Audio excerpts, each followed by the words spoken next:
Let's do this. We've got the NBA NHL live line. Zargo is coming home from the airport. He's going to talk NHL with us.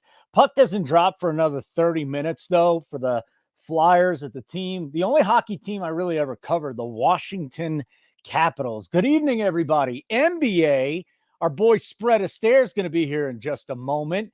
Here's the game we got starting up in just a couple of minutes. Pacers visiting the Pistons. And I know that Spread had a play today in his free article. Actually, it was on his YouTube short. So we'll get his thoughts on this game. And then starting up at 7:30, we got a few games. Cavs and Raptors. Looking forward to the Magic and the Heat. Nets and Hawks. We've got the Bucks and the Sixers, which is kind of the game of the night, I suppose. So that's a big night coming up. What up, Card Addict? What up, Ditka? Looking forward to doing this show tonight. And again, our boys will be here in just a few minutes. And this is kind of exciting, right? Because we've never really had an NBA show.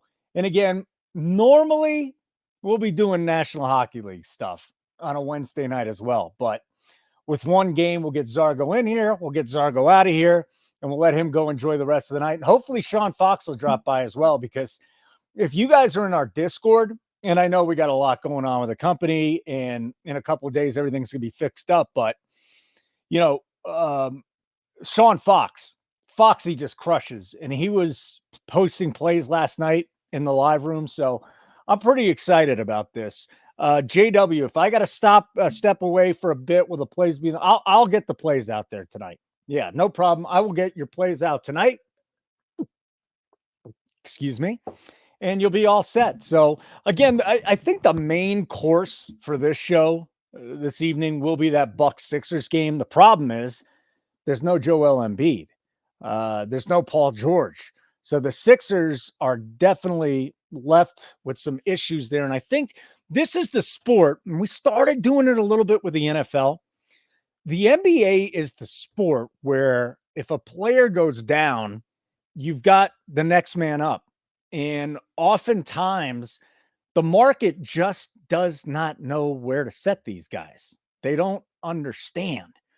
And what you have to understand is as the season goes along, we'll start picking up on some of the trends and some of the things that are going on. Early in the season, it's a little difficult. I'm going to be honest with you. For me, at least. That doesn't mean that any of our studs are going to have issues. Like Spread, like Zargo, like Fox. But, you know, I've even been inside the NBA live betting streets, and it is the best market to exploit. Now, with that being said, last night, and I always say this, my bets are for recreational purposes. Am I learning? Yes. But as I said last night, I was going to get into it. So I thought that the Knicks could at least come back and cover that game. So I took an alt line at plus 15.5, and it just never happened. So again, at the start of the NBA season, guys, and for those of you that have live bet before, you know this, you got to get a hold of the rotations. You got to know what's going on with rotations. Who's going to be stepping in? Who's going to be taking those minutes? Because that is the most important thing for player props in the NBA. Now, there's something else that went down in the NBA this year. And that would be that you can no longer bet unders on player props for these guys that are getting called up. And that's because of that jackass Jonte Porter, who decided to bet on games, and he's out now. Hopefully he's going to prison. I don't even know what happened. Anybody in the chat know what happened to Jonte Porter? But you can't bet the unders on those players anymore. It's just not going to happen. Again, we're going to have Spread stopping by here in a minute. Zargo's on his way back from the airport. Everything will be fine. Don't worry about it. You're not going to be stuck with me betting NBA tonight. I promise you, everything is going to be all right. Hey, drop your best bets in the chat. What are you doing here? I came to hang out with you. You don't need to hang out with me. I'm fine. I don't know where the hell Spread is. I know Zargo said he was going to be late. It's our first show, and Spread says he's going to be here, and he stands me up for 5 minutes. I mean, what's with this guy? Unbelievable. Yeah, I was just watching. I was just watching, looking forward. Oh, you thought I needed the help. That's all right. That's really nice of you. Hey, drop your best bets in the chat. Halliburton over 9.5 assists. Keg, there's a reason why you're not doing this. What's Halliburton's first name? Frank. I love you. No, no, it's Tyrese. Yeah, that's okay though. That's the NBA, okay. Yeah, the NBA is not my thing, my friend. Yeah. Well, honestly, it's something that I had to get into at the other place. It's something that I didn't watch for a long time, but I'm there now. I'm back watching the NBA because there's a lot of money to be made. And as you and I have discussed, man, NFL 1, college football 2, big drop NBA, then big drop baseball and NHL. Your superstar is here. I'm leaving, my guy. Thanks for coming in to help me out and just getting one guy's name wrong and then leaving. I really appreciate that, bro. Really, really. And anybody take a guess what Keg's drinking behind the scenes? He goes, during the football show today, he goes, I'm only going to have 2 Monster Energies. I think that's probably his 6 today. He's looking at me right now in the camera. He's looking right in the camera. Guy's got heart problems. He's a total debacle. I want him to survive. And what is he doing? He's killing himself. Spread, I'm putting you on, dude. What's going on? What's up, buddy? I love your ceiling fan. I think that's a great look. Yeah, I'm trying to get set up here, so I'm holding the laptop while I pull up the YouTube TV. Thanks for being punctual. I appreciate it. Usually I am, and I fell asleep after the show. And I'm not going to bust your balls on it, though. Hey, since you're setting it up right now, Jason Graham's on Halliburton over 9.5 assists. Any thoughts there, just real quick off the top of your head? Pacers are always over or pass, so I like it. Yeah. And then you had an article, or actually you had a video today. I put the YouTube short out there. That's right. And it was for the Pacers game. So would you mind throwing out your play for the Pacers game tonight? All right. I do believe the Detroit Pistons are improved, but I do not think it's going to be enough tonight when the Indiana Pacers take the floor. And that's the game I'm looking for right now. What's going on here? Do I not have a league pass ordered? Am I going to have to set this up? What a mess. You're late to the show. You don't have NBA League Pass. You're our lead NBA analyst. All we care, though, is that you win bets tonight. That's it. Yeah, and that's Fox will drop by later. That's what we're going to do. Look who else is coming in here. Now, Zargo brought this up last night. Zargo, I'm just going to have to switch to an old banner so we can see your face, man. Right now, all we see is just the live. There you go. What's up, handsome? So anyways, there's only one NHL game tonight. So I didn't want to sit here and waste your time and have you on, but there is a game tonight. So we won't be live betting it as much with just one game. We'll be focusing on NBA, but talk to me here. My old stomping grounds and the Washington Capitals. Good old Ovechkin doesn't get older by the year. He just doesn't. Flyers won 4-1. Caps are 4-1. What do you like in this game? Any live betting targets? Talk to me here, buddy. Your season is well underway, and I can't wait to be using you a lot on this show in the future. Yeah, for sure. Credit to NHL. They're very strategic with their schedule. I'm not at all surprised they went with a light slate, knowing that it's kind of the first big day of the NBA. But one game, they could have thrown us 2, maybe 3. Same thing, Sundays during the NFL season, they're light. So they know what they're doing. So credit to them. Another funny thing about the game they chose to give us, it's a rematch of yesterday's game. These two teams played in Philly yesterday. Now they're running it back in DC. Washington stomped them 4-1, and I'm kind of eyeing a Philly road win here. So just right off the bat, my favorite bet on the night is Logan Thompson under, I believe it's 27.5 saves for the Capitals. Their defense was just all over Philly last night, and Logan Thompson isn't that great of a goalie, but I'll be shocked if he even has 25 save opportunities. So they're just not going to get the shots on goal for Logan Thompson to get to that number. I think that's a great look. Philly kind of slumped in the last 2 games, but they're typically a team that can score goals, so I like the over here as well. And I figured since we're going live, I wouldn't make that pre-flop bet on the Philly money line. We'll kind of see how things start out, how that game looks, and see if we want to jump on that, or maybe Washington takes a early lead, but Philly's looking nice, and we can just get a better number. All right, very good. So Logan Thompson, under 28.5 saves.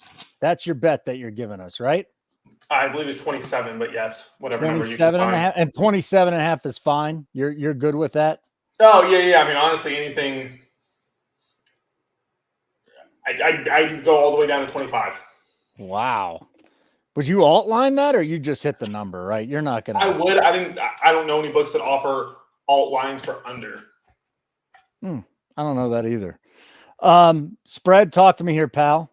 Like the setup. Love what's going on back there.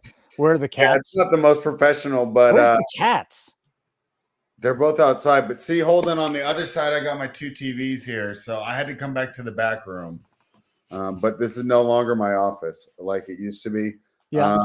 Just so you know, if you have YouTube TV, unlike Dish Network, League Pass does not automatically renew. Oh. But I have signed up, and I'm watching Tobias Harris right now, speaking to the microphone. So I wonder how many profound comments I am missing.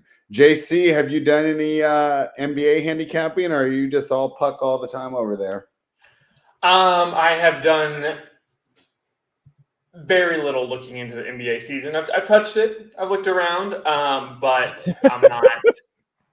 That's all right, Zargo. Listen, you're really good. Where are you right now with units? Listen, we're always transparent here. Where are you with units right now? I know on like the month of October, like with going 2 for 3 last night, put me back up to like 2 units. Okay. What I will be very transparent about the people, I'm somewhere close to even right now on the NHL season for just talking hockey picks. Every year I do this. I just get really excited about the hockey season. And I'll be honest, it's January 1st when I heat up. Every year I'm just really hot and cold, October, November, December. But man, once January hits, we just have such a better scope of the teams, how they're playing, that's when I just don't lose. Ilya Katz, what's up, buddy? So it's kind of like NBA too. We were talking spread, and Zargo brought it up. It's like, you're going to watch us. You're going to tail us. I recommend you do anyways. And I'm going to tail some of the guys that are our sharper members as well, because I say this all the time. Like the people in our Discord, you don't just learn from Keg and Spread and Zargo and the rest of the guys. The people that we have in the Discord are super sharp. Like Jason, I'm tailing his Halliburton over 9.5 assists tonight. That's a guy that I trust. Got a signed is a guy that I trust. Ken Peacock is a guy that I trust. So my knowledge of the NBA is really rudimentary compared to what Spread does, but I know how to bet the NBA in game. It's not that simple as a team falling down by so many points. And I screwed up last night because the Celtics were the better team. If the Celtics dropped down 15 points, that's when you bet them. I was just trying to get a little bit of action. It was a free bet. I threw it in there anyways, but no big deal. But, Spread, what are you looking for early in the season here in the NBA? Is it rotations? Is that the number one thing? What are we looking at tonight? Well, one thing we can take advantage for the first week is it's a little chalkier than usual, just because the teams are at full strength. You don't have the rest disadvantage. A lot of times in the NBA, we're not necessarily betting the teams. We're betting the schedule. We're betting the fatigue. And I'm sure you've seen that up in Denver, right? You get those teams on the 5th game of the road trip, and they can be easy pickings even if they are not that good. Other things that I'm looking for here, I'm going off of last year, but scoring was really high the first 2 weeks of the season. And I noticed that again right now. The highest total on the board was actually in the game that I have on my TV right now, as the Pacers have missed 2 shots to start. Great job, guys. But, 235, right? I mean, Pacers games were in the 250s last year for a lot of the season. So totals also seem a little low. They seem to go over to start the year, and then they'll slow down a bit. So right now, I think it's fun for the casual bettor because you're just betting the better team, and we're getting a lot of scoring. And then as the season grinds on, that's when we can bet the schedule. We can bet the injuries. We can bet the people sitting out, things like that. But we get some pure basketball to start. So I'm looking forward to that. Yeah, I have a third bet to give out now because Sean Fox is going to hop on. He's up like 100 units. I'm not even kidding. He has Evan Mobley over a half a 3, so to hit 1-3, I just found it at plus 130 at BetMGM if you want to tail that. Foxy will be on. He's a great live bettor as well. Daddy Zargs, give me a little love here with the NHL. What are some of the things you're noticing early on in the season? Some of the things that are helping you target plays? For sure. I mean, we're not. The Rangers might be this year's Boston. I mean, I was really hot on them to open the season. I knew they were a team to look out for. They're a team that's looked better and better each year. And they started this season 5-0-1, and like they're just blowing teams out. The Jets as well. Hellebuck. I mean, he's looking like he may have another Venza in him. Just the way he is played so well. Like I kind of been waiting on him to kind of come down to earth and have a bad game, but we're just not seeing it. And some things never change. The Sharks are still terrible. They had a young rookie who got injured in the first game. I mean, this dude was supposed to be like, I don't want to say the next McDavid, but maybe the next Bedard with how hot they were on him. And then first game gets injured. Just you hate it for Sharks fans. But yeah, I mean, nothing. It's just I don't trust what we see. I'll say that because you also got like the Flames that are 5-0-1, and that's just a team that I don't think is actually that good. And so that's kind of, like I said, why it gets much easier to handicap in January because everything kind of sorts itself out. Hockey is a sport where you don't see upsets like you do in other sports in hockey, or you can, and if you do, you can kind of better predict it and better see it coming. Like these teams, they're consistent, whether they're good or bad.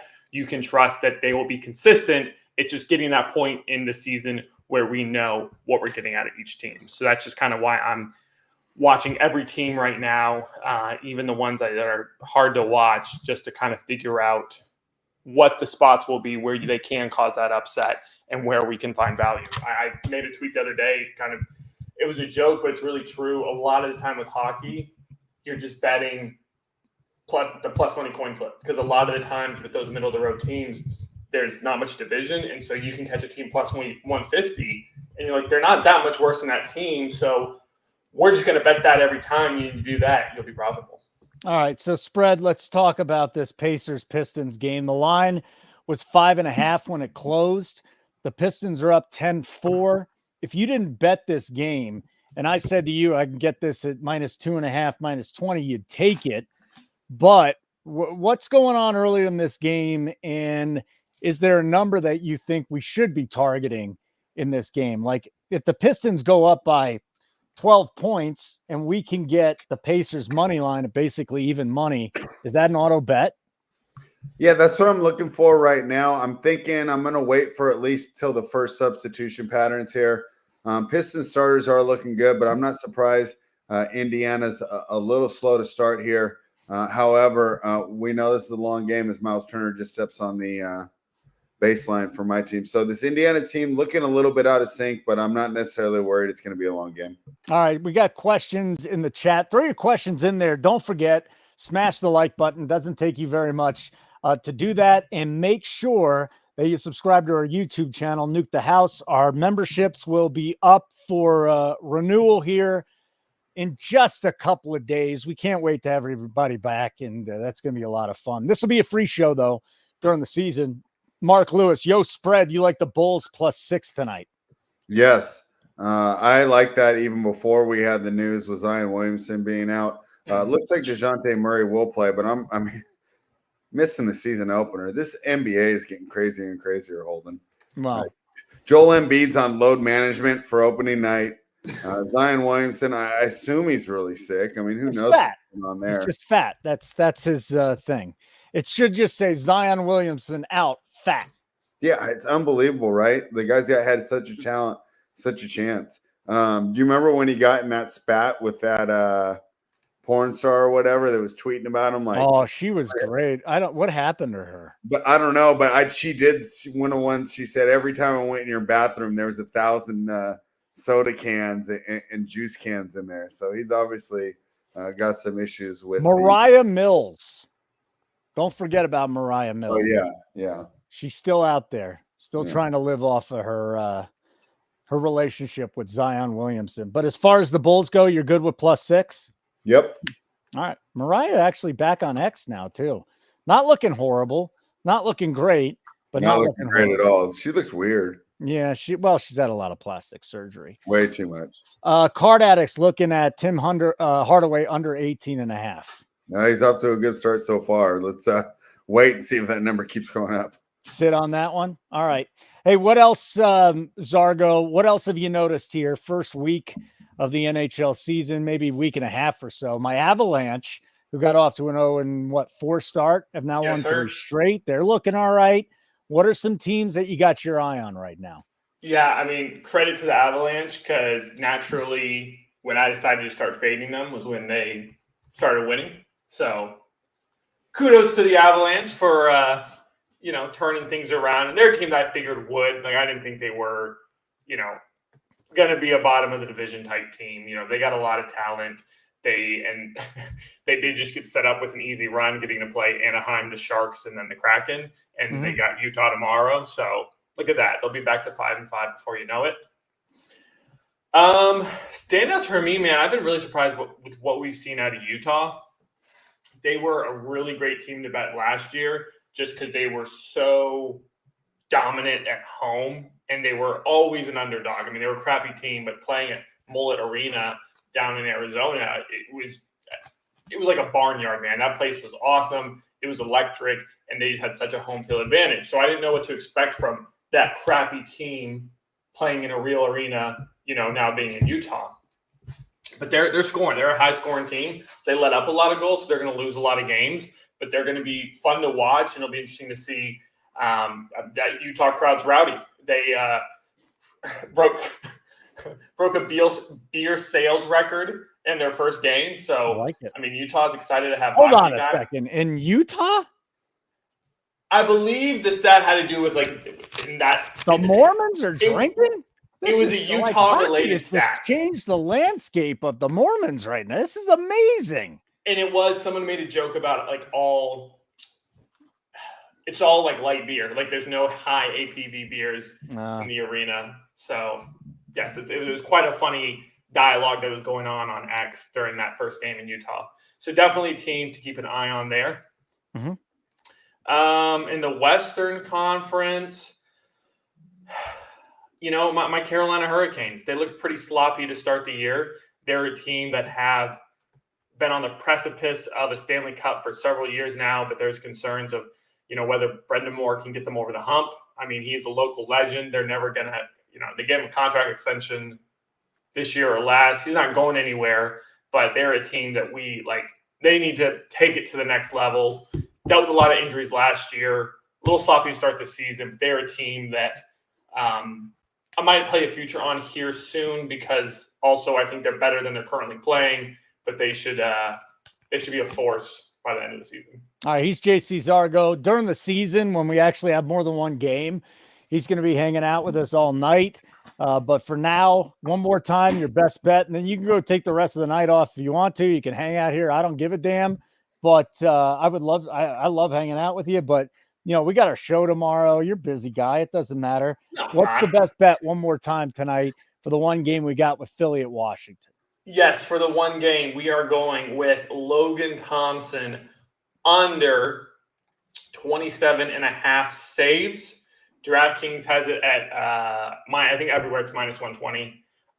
But here's just the stat that people need to know to feel good about it, is when these two teams played yesterday in Philly, Philly only put 18 shots on net.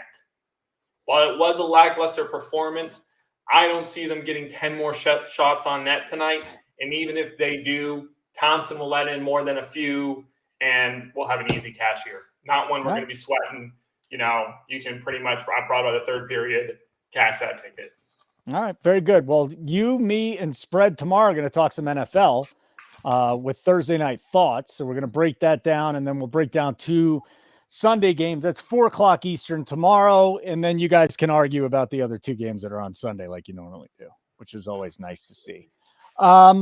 Where the hell is Fox D Money? Said I told him to drop by in like 20 minutes from now. So settle down, let him get the flow going. We got 1 NBA game in action, and we got 4 more coming up. Spread. Can we talk about the next games that are coming up with you? And we got Brooklyn visiting the Hawks. The line right now is the Hawks -7. Brooklyn and the Hawks have a 223, 224, 223.5 total, somewhere in that range. Talk to me about the Nets and the Hawks, Spread. Yeah, this one's a little tough to project. Some of these teams are relatively similar. Like, for example, this Indiana team that we're watching right now. Both teams here have had some serious turnover. Will the Hawks addition by subtraction, losing DeJounte Murray, that was a weird fit to begin with. So they've given up on that experiment, and we'll give them credit there. That turns the team over to Trey some more. Re-signing Jalen Johnson, look for him to be the new number 2 scorer on that Atlanta Hawks team. Atlanta Hawks seem to be a nice advantage here, but Brooklyn has covered the last 5 times that these 2 teams have faced off. Unfortunately, I don't know how predictive that is because, these teams are so much different here. So this was definitely a game that I took off my pregame handicap, and we'll watch it live and see how it turns out. I could definitely see this one going either way, and I want to see how it goes before we get involved. What about the Magic visiting the Heat? The Magic are 2-point favorites with a total of 208. Is this a Miami team again that can make a run once it gets to the playoffs? I don't think so. I think this could be the year that the Jimmy Butler era ends in Miami over the offseason. Pat Riley kind of made some pointed comments about players missing games, and I think that was a direct jab at Jimmy Butler, and I wouldn't be surprised to see them move on. So they're going to need to get out to a hot start, or I wouldn't be surprised to see Butler on the trading block. And to be fair, he could be the one that actually tips this Eastern Conference. Other than Boston, most of these East teams are fairly flawed. If someone were to add Butler, give up all the draft picks, would not be surprised to see that happen. As far as this game tonight, I like the Magic here, but just like we saw in this Pistons game right now, right? They jumped out to the 12-4 lead. It's tied. Why would we just be content with +2 when we can attack it live? So if Miami goes out early, we can grab some extra points with the Orlando Magic. If Orlando gets out to that early lead, maybe we can get something with Miami. So that's going to be a good game to live bet. It's only +2 right now. I've heard good arguments on both sides, and I did mention how the Nets have done well against the spread against the Hawks as of late. Miami has the same thing going on with Orlando. They are, I'm going off the top of my head, I think they're 4-1 against the spread in their last 5 meetings, and I think they've won the last 5 that are in Miami. So, Miami's definitely had their number. However, I do believe this Magic team's improved. I think this Magic team is what Riley wants his Hawks to be. They're a defensive-oriented team, and they added Kentavious Caldwell-Pope. So no longer are they just a young team, a better bit mix of young studs and a little veteran talent there. So I like the Magic a lot here, but we're going to try and get a better number than this pregame number. So we got some news out of this Detroit-Indiana game. Jaden Ivey, who had gotten off to a nice start here at +5, has 2 personal fouls. What's that going to do to Detroit's rotation now as their shooting guard picked up 2 quickies? So this is the thing where I'm still learning the rotations, and Detroit did have a little bit of player movement here in the offseason. So let's look at how this works. The one thing I would say is it's going to slow their pace down a little bit. Jaden Ivey, one of the fastest players in the NBA and excellent in transition. So probably slows down the pace a little bit. You'll have to give me a couple games before we figure out how these rotations want to go, especially with Detroit, new players, new coach. I don't know if last year's information is going to help us that much. Zargo, the background looking sharp tonight. I like it. That's better than mine, JC. I'll give you that one. He's got a bottom half of a hockey stick back there. It's just looking sexy, Zargo. I like it. I like what I'm seeing right now. Put some effort into it. I'm glad that it, shows. All right. So not much for Zargo to do tonight with one game, and it still hasn't started up. You got any hockey questions for him, though? Let's go. Throw it in the chat. I got a question for spread. Okay, let's go. Phoenix -4.5 against the Clippers seems like a gift.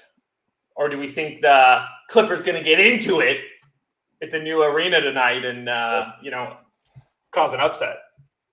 All right. Well, excellent play on words there to start. I like Phoenix. If you took that new arena aspect out of it, I mean, this just seems like a Phoenix smash spot. And I don't know if it's up on the site yet, Holden, but you did get the article that I. Oh, it's been up all day. Okay. Hold on a second. This week in sports betting or your Yeah. NBA? No, I haven't gotten the this week in sports betting up yet. And actually, now that I'm thinking about it, I'm like, did I write that in this one? You wrote it. No, but I'm trying to think if I put this little Clippers thing in there. But I mean, they got to feel sick giving up Shai Gilgeous-Alexander for Kawhi Leonard and Paul George. Now Paul George is a member of the Philadelphia 76ers, and Kawhi Leonard will be lucky if he plays 30 games this year. So this Clippers team is built around a 35-year-old James Harden, who's a fine player. Sometimes I think he gets unnecessary slander for simply not being Steph Curry.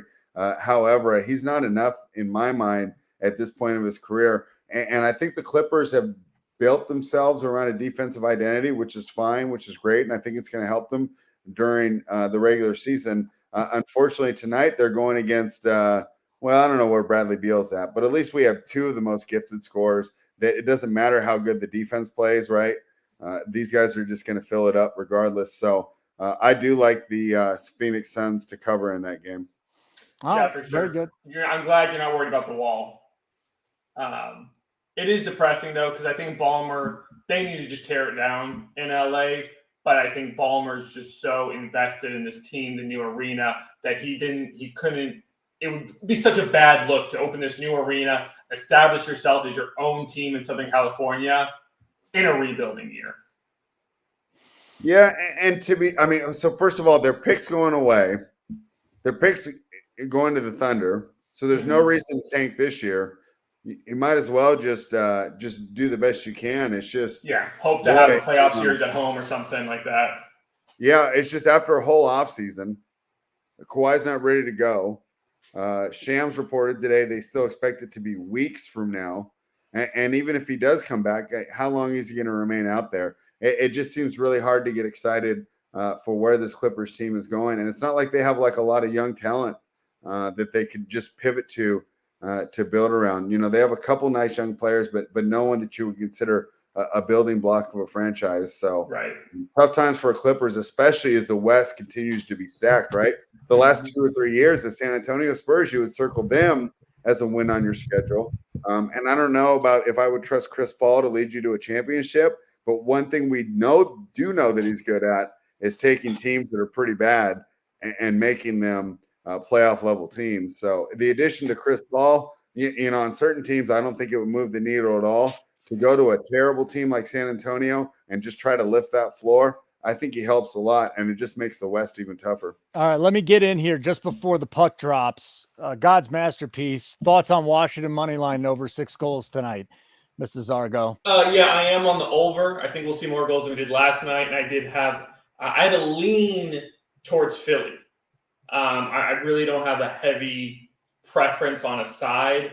That's kind of why, like I said, knowing we had the live show come in, I figured I'd wait, kind of see how the first 10-minute looks and go from there. So I don't if you got a heavy feeling about Washington, I don't mind that bet at all. Looking for the team to repeat on the back-to-back is a decent bet, especially when they won so handily yesterday. But no real conviction on it. You waited for it live. Okay. Hey, Spread, as you get up, we got a question for you. Maxey under 7.5 assists. He's going to be trying to fill it up instead of distribute with Embiid out. Thoughts on Maxey? Yeah, I could see. I understand where he's going there. My concern is he's going to have so much usage. He could get their points and assists.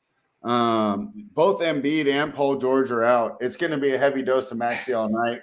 I'm not saying that it can't hit, but I would be a little hesitant to get involved in that one. Okay, that's the first one.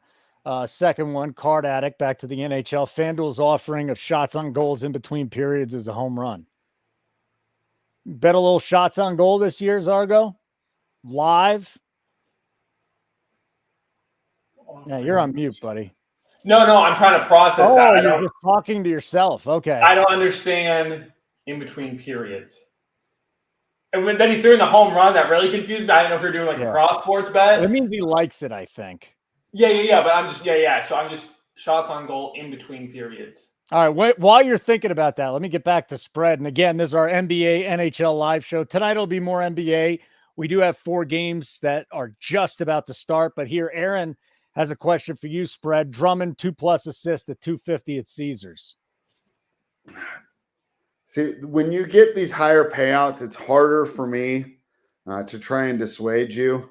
And I see his reasoning, right? He's thinking, you just get an outlet pass here or there. The problem is you probably have 0 to no chance of him getting an assist in the half court. So, I don't want to discourage you there, but it seems like that's a properly priced line. I wouldn't say that thing's screaming value. All right. We got Jason Graham pointing this out in the Pistons Pacers game. Looks like Sasser's getting the run with Ivy on the bench at point guard for Detroit. So, I mean, that's the first thing we notice about the rotations. We're going to need more than one period to figure that out, but Sasser getting some run tonight, spread with Ivy in foul trouble. And Sasser's a player with a lot of talent that's done well when he got some garbage time run. So, this is a good opportunity for him to maybe carve out another piece in this rotation here. Or like I said, it's a new coach. Maybe this was the plan all along and he just got in a couple minutes earlier than he usually would have. Detroit leading the Pacers 27-25, about a minute to go in the first period. A line that started at Pacers -5.5, 6 is now sitting at -3.5 for the Pacers, despite being down by 2 points. Total sitting at 236.5. 4 games about ready to get underway. Cleveland at Toronto, Milwaukee and Philadelphia, Orlando at Miami, and then we got Brooklyn and Atlanta.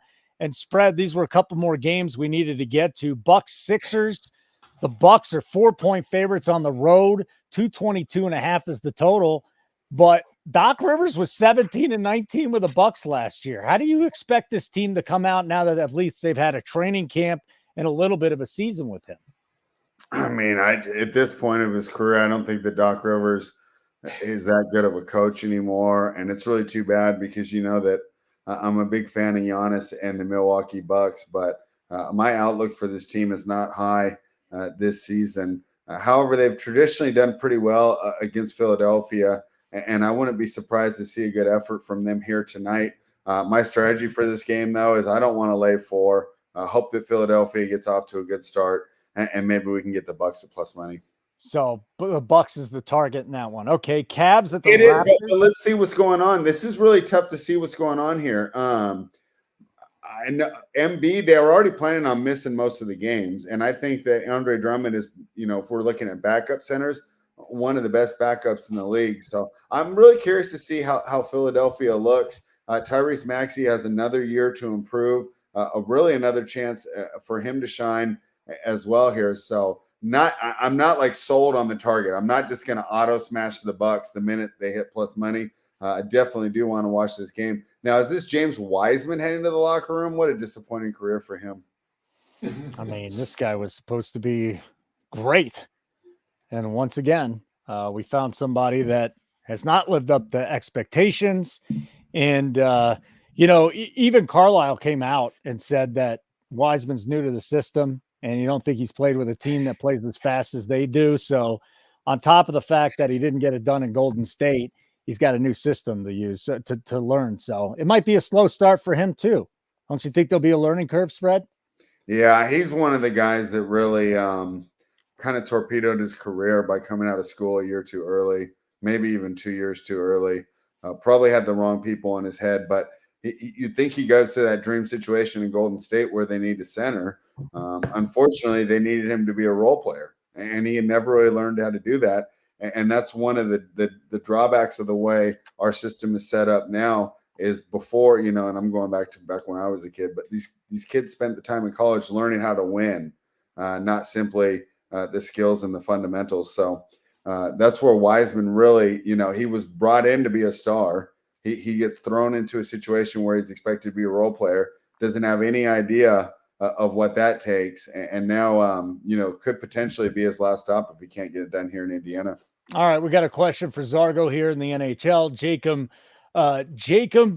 Chikrin with the Washington Capitals over 0.5 point tonight, and then D Money likes the Caps over to get 1 power play goal. Thoughts on those two?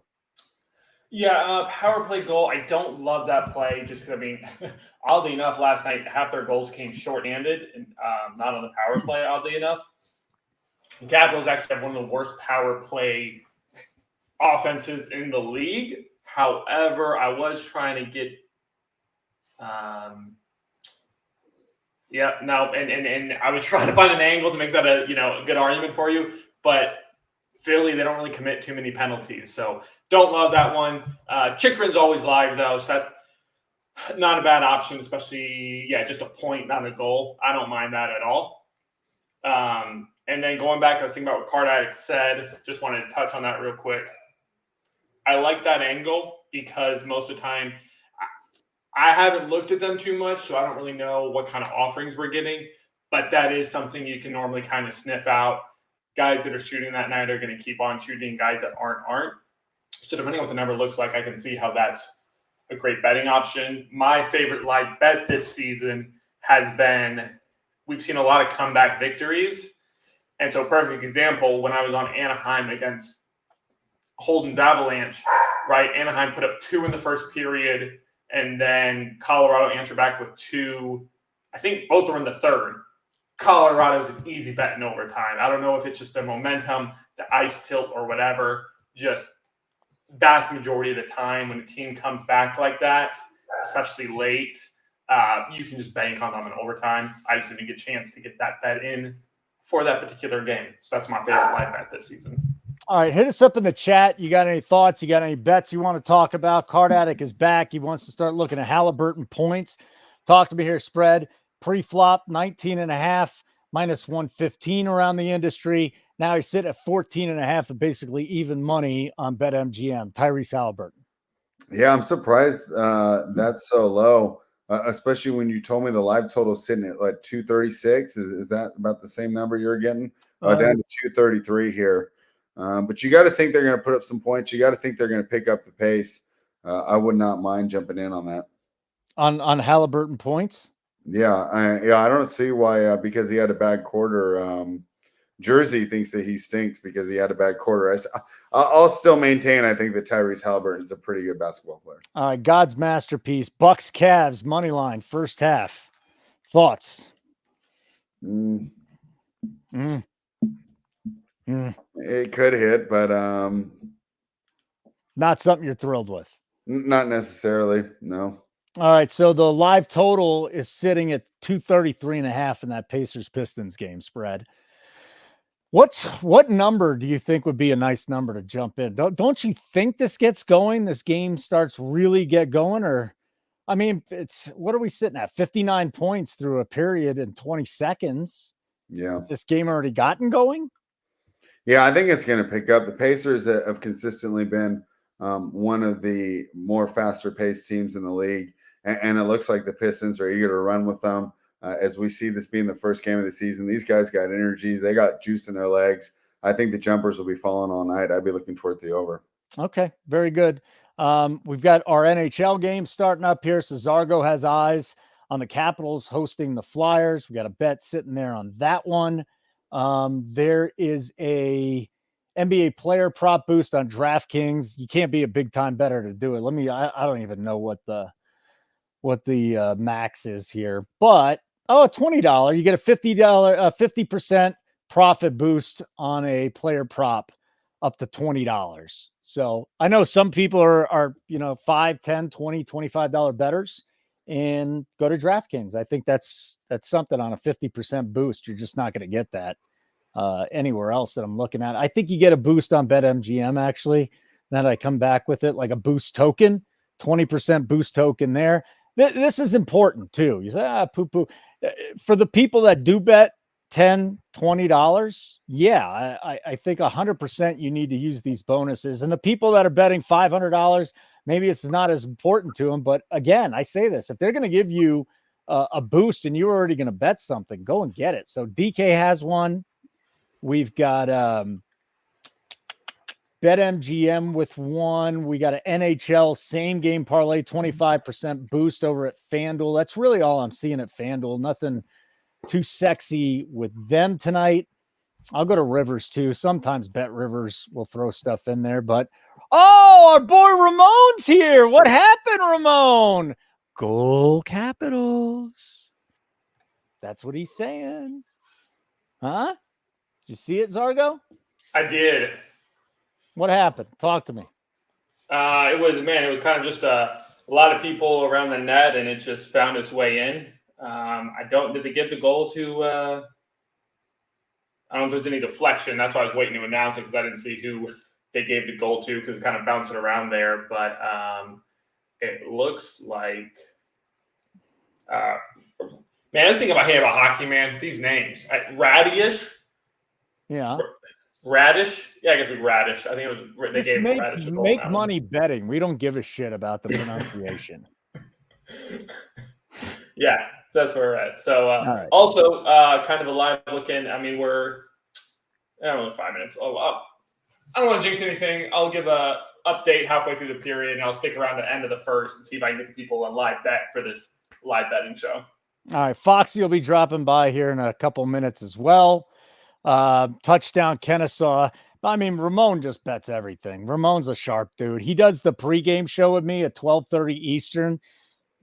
We follow the late steam, the line moves. We talk about some of the news that's going down. So if you're ever around during NFL Sunday, 30 minutes before we get going, he and I are doing that show. And then, about quarter after 1 o'clock, Keg and the boys get in there for the premium show, and they have a good time. So that's what you got. Hey, like button would be great.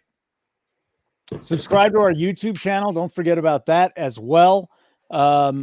If you're on X, come on over to YouTube and turn on your notifications so you know that when we're on. Like tomorrow, 4 o'clock, Thursday Night Thoughts. I bet you some of you don't even know what that is. Zargo and Spread have been killing it. They both have free articles at nukethehouse.com. So that's a really good show that you'll want to hang out with. Ditka cannot watch the Bulls or the Blackhawks here in Chicago. You want to know something, Ditka? The freaking you're almost as old as I am, right? There were days when you couldn't ever watch Blackhawk home games, even in Chicago. Just the ownership there, absolute freaking worst. Card Addict, he's so hard for this Halliburton bet. 13.5 seems to be a strong number for the books on Hallie. He's not letting it go, and I like it. I'm here for it, man. I don't know when he's going to pull the trigger, but the other games are underway. We got tips. So Toronto and Cleveland 7-6 early on in that game in Toronto. 4 points for Evan Mobley, and Emmanuel Quickly has put up 3 for the Raptors. Bucks and Sixers. I'm watching this game right now. That's just underway. Giannis has scored a pair, and Maxey hit a 3. So whoever likes Maxey points tonight, off to a good start. And then we've got Orlando leading Miami 7-6 spread. Paolo Banchero, 4 points there very quickly. And then back to the Indiana at Detroit game where we're sweating out. I'm sweating out Jason Graham's 10-plus assists for Tyrese Halliburton. He's sitting at 2 right now. And he's not in the game, so if you're going to bet Halliburton, let's at least wait till he comes back in. There you go. It's your first live betting tip. He's got no points now. I mean, is it possible just game 1 of the season, these guys aren't where they need to be? Spread. Usually it's the opposite. So, I think he'll get it right here pretty soon. I wouldn't take too much out of 1 quarter of basketball, right? We know not to overreact to just 1 game. It's only been 1 quarter. What number would it take for you to get in on an over Hallie points? I would probably hit it the second he checks back in. So I don't see him at the bench right now, though. Oh, so get that queued up get that queued up for you right now. Like wait for Halliburton to get back in the game, and then bet it is what you're saying. Yeah. Because the 14 points, he should be able to get there in 3 quarters, 2.5 quarters. Yeah, especially with the game that's scoring the way it is. Let's get an eye. We were talking about the over 233. I sent it 237 now. So it definitely had the right idea there that this game's going to continue to be a high-scoring game. Yeah. Okay. That's where we are right now in the show. So I got Zargo here talking hockey, and he's watching the Miles Flyers. Turner has been brutal on the offensive end for us, Holden. What's that? Miles Turner has just been brutal for us on the offensive end here. Killing us so far. But the thing is, he's not. He has free reign because he's by far their best defender, and he's the anchor to the whole defense. So he kind of knows that because he plays good defense and grabs rebounds, Carlisle's not going to take him out. But he's got to slow down here. I mean, he's been killing these possessions here on offense. What do you think about Tobias Harris getting to 20 at -20? He's got 9 right now. Can he put up another 11 tonight? He could. He's someone that I'm not necessarily targeting. Obviously, it's his first game with this new team. So want to see where his role goes. I think that the fact that Ivy went out early could be one of the reasons we see an uptick in scoring. And if Ivy stays out of foul trouble, maybe doesn't get to 20. All right. I'm just flipping through the lines here and looking at props. So if you have any questions for spread, anything you're betting, anything you're looking at, questions for Zargo in the NHL, throw them in the chat. I mean, that's what we're here for. Make sure you slam the like button too. We'd really appreciate that. Just looking at the numbers again, you're still getting -2.5 for the Pacers spread. They're down 41-37 here, about 4 minutes into the second quarter. So totals. Yeah, I mean, we can get a better number than that. I'm already invested, and I don't think that 2.5 is a must play here. Yeah, you think of money line. If we can get the money line right around, yeah, it's got to be something plus money here, and money. Yeah, we'll keep an eye on it. Magic on also, top of the Heat. He might be coming back in here at this break. We have 8 minutes to go. I don't know how many of you guys are watching on League Pass, but they've got some pretty intense drumming going on there during this timeout. Best number I see is Halliburton over 13.5 at -108 at FanDuel. Okay, so see, they're on to us. They didn't adjust it at all for his time on the bench. No, they didn't bother with that. And he's just about 13.5 everywhere. The books are smart, right? Whatever the algorithm is. Smarter. They're getting smarter. Remember, a lot of these are still built off an algorithm. So there's still a lot of mistakes that they make. Is 13.5 worth it? I was hoping it would go a little lower, but I think it'll go over. Okay. Of all the ones we've talked about so far, that's probably my favorite one. I do think he's going to heat up here.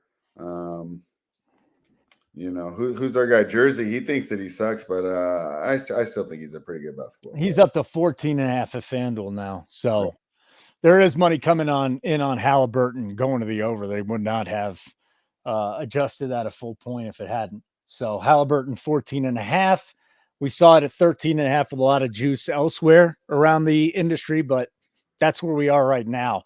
Do you have all the games up spread? Yeah, Halliburton's back in. The only game that's not on my TV right now, I got the 4 box on one. Mm-hmm. The game that I do not have eyes on is Toronto and Cleveland. Cleveland. Okay. Which is interesting because Toronto's up by 5.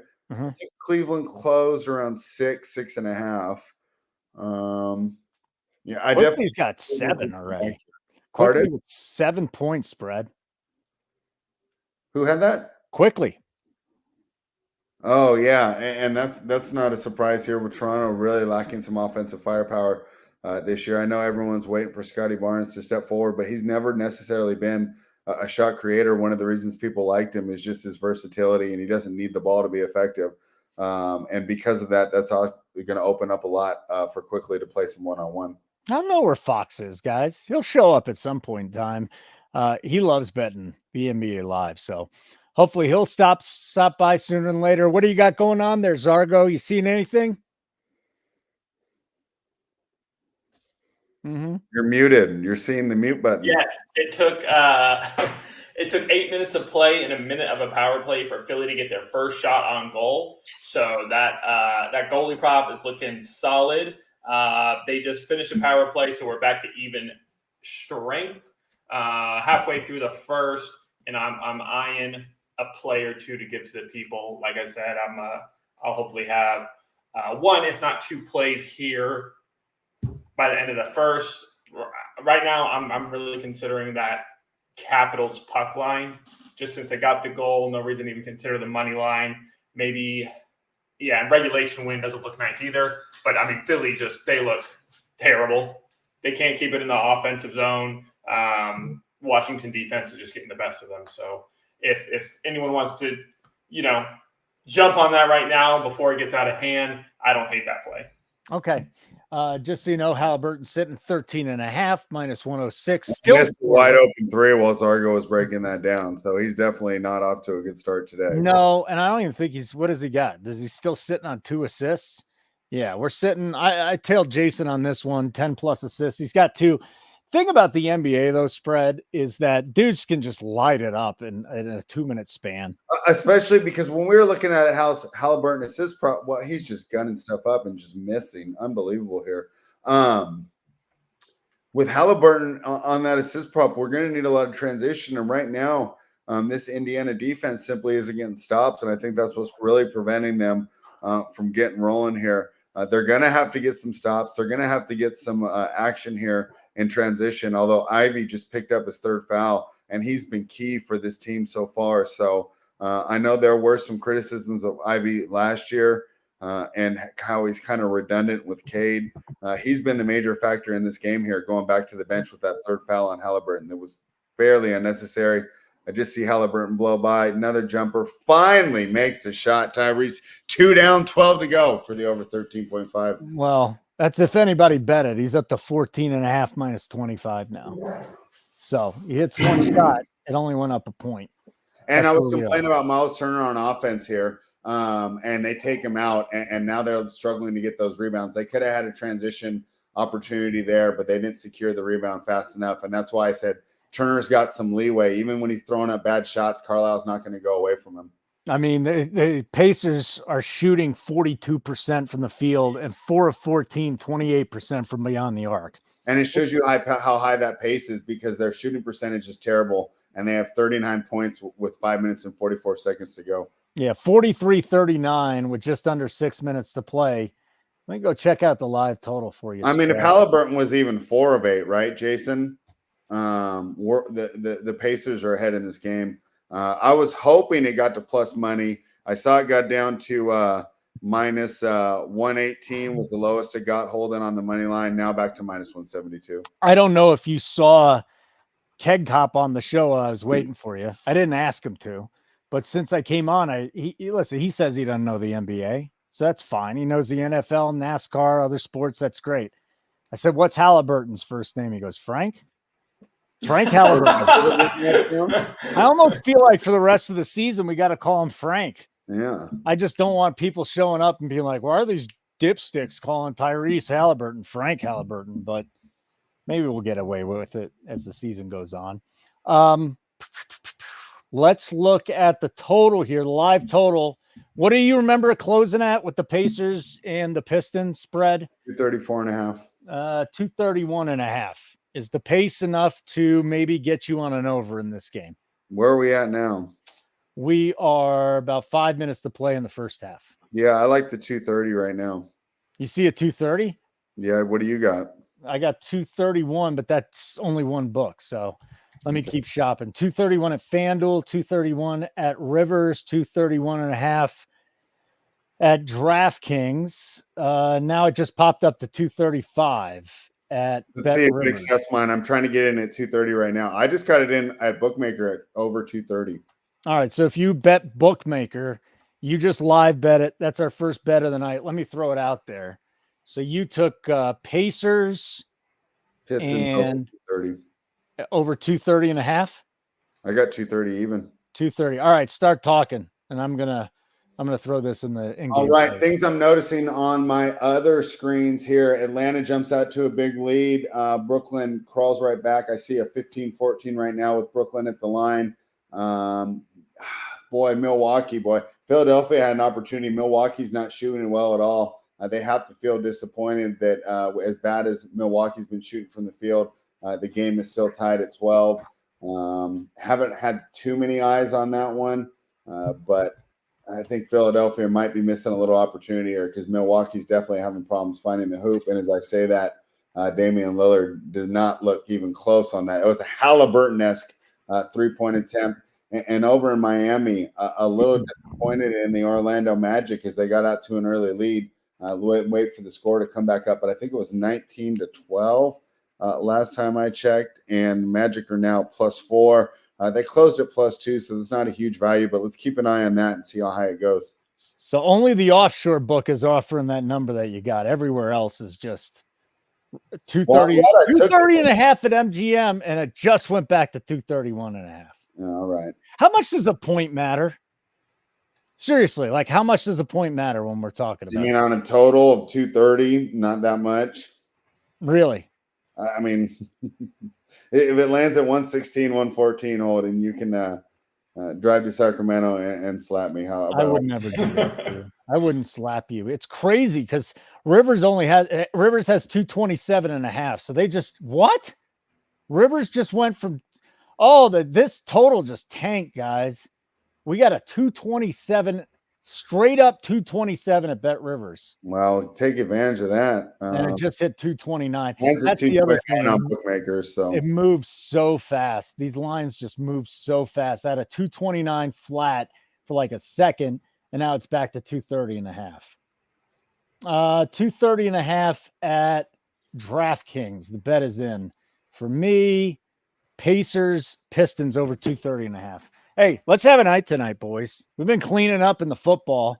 I was telling Keg earlier today, I had a 21-unit swing over the last month doing those live shows, and we'll be live for Thursday Night Football tomorrow night. My voice is starting to get tired, so I need you guys to talk some more. Zargs, discuss. What are we seeing in this Capital game?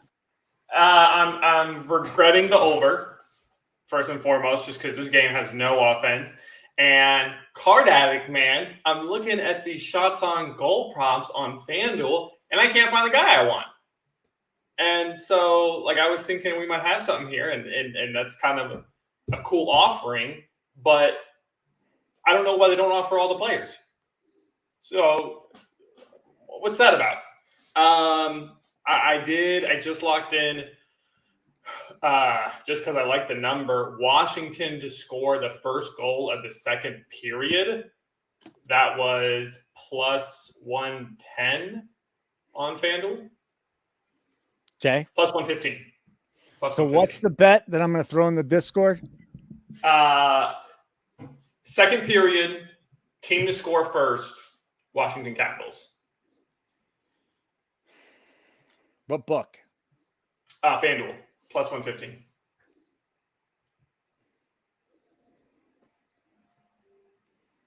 +15 on FanDuel? Mm-hmm. That's a Zargo play. All right. We got another bet in. Hey, Matt, when you took that Ivy under 13.5, are you assuming there's more foul trouble? Because Ivy's been effective in the minutes he's had. It's the foul trouble that's keeping that output down for him right now.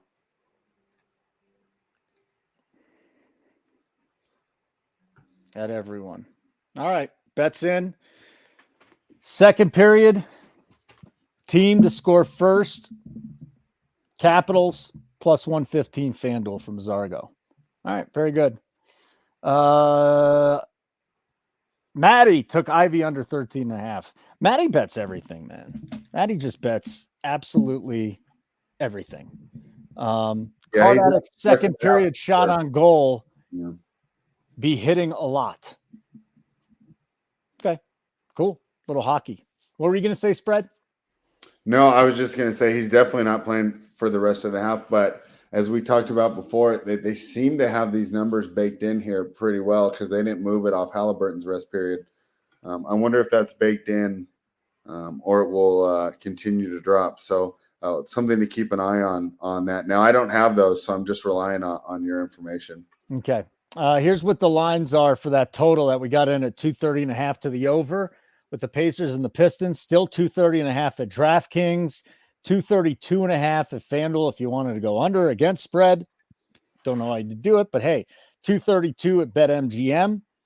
And the line is 231 straight at Bet Rivers.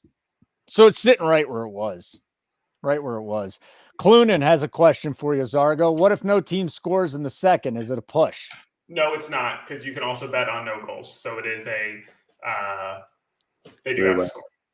Can you just talk about this real quick with our viewers, because a lot of them haven't bet on the NHL before? Yeah, for sure. Yeah. So hockey's it's an interesting sport. So I've kind of told Holden before. One of my favorite things about hockey is that you can be successful. You can make most of your bets just betting money lines, and spreads are what make betting on sports so difficult. And so I like just looking at a game and just deciding who's going to win. So that's kind of the nice thing about hockey. If you look at my bets, I don't often do puck lines because I don't like messing with spreads, especially since you'll never get value at plus 1.5, which is what the puck line is in hockey. Most of the time, it's kind of like baseball. So you're pretty much just looking at money line. And that's kind of what the general bets are. I don't mess around with player props too much. Every now and again, like Logan Thompson, I just find something that I think is just too nice of a value to pass up on. And totals is something I'm just terrible at. I've just found over the years, I mean, you could have the two best goalies in the league going up against each other. If Zargo's on the under, that game's going to be going I don't over. know what it is. It's just one of those things like, oh, easy spot. I don't care what the number is. And it's not like, oh, I missed by one. It's just those games. It just has me infuriated. So that's kind of where I'm at. Now for live betting, it's definitely expanded over the last year or two, but there's just few options. Like right now, what I'm seeing, man, is just no offense. So I would love to get some shot totals, like unders, right? Because I mean, there are some options for guys to have shots on goal or whatever. But I would love to hit like the under on a team total shots on goal.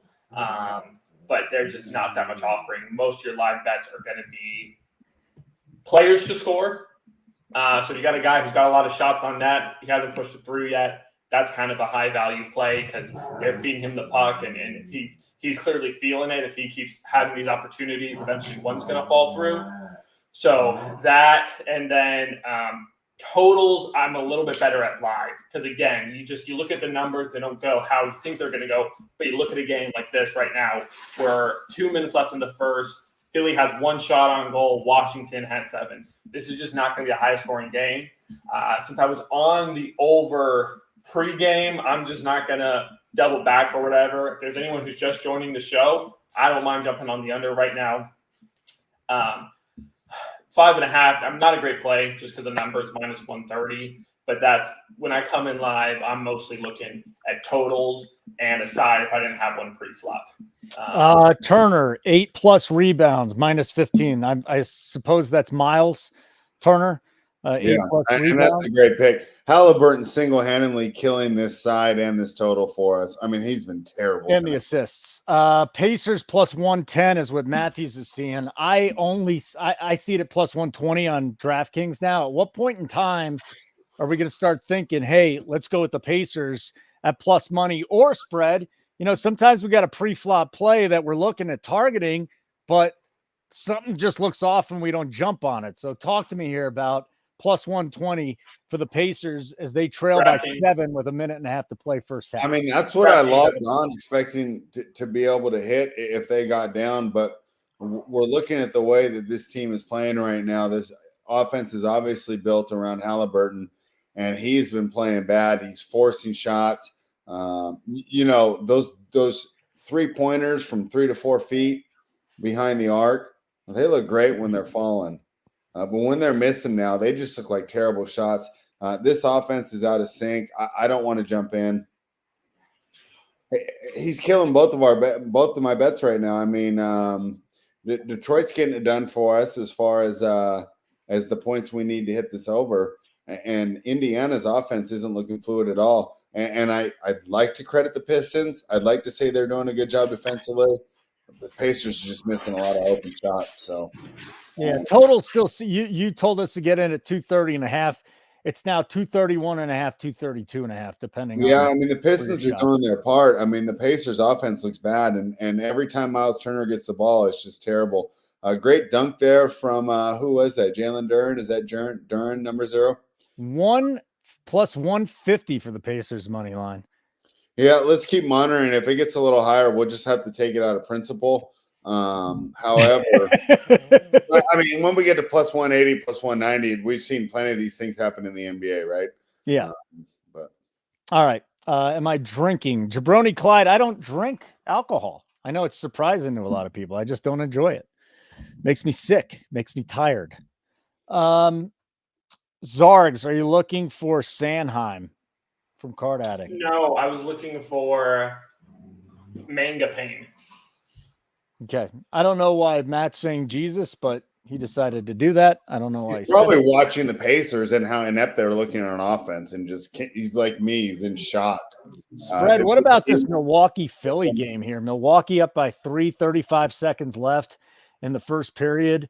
Not a lot. It feels about right. We expected Milwaukee to win. Philadelphia is missing their 2 best players.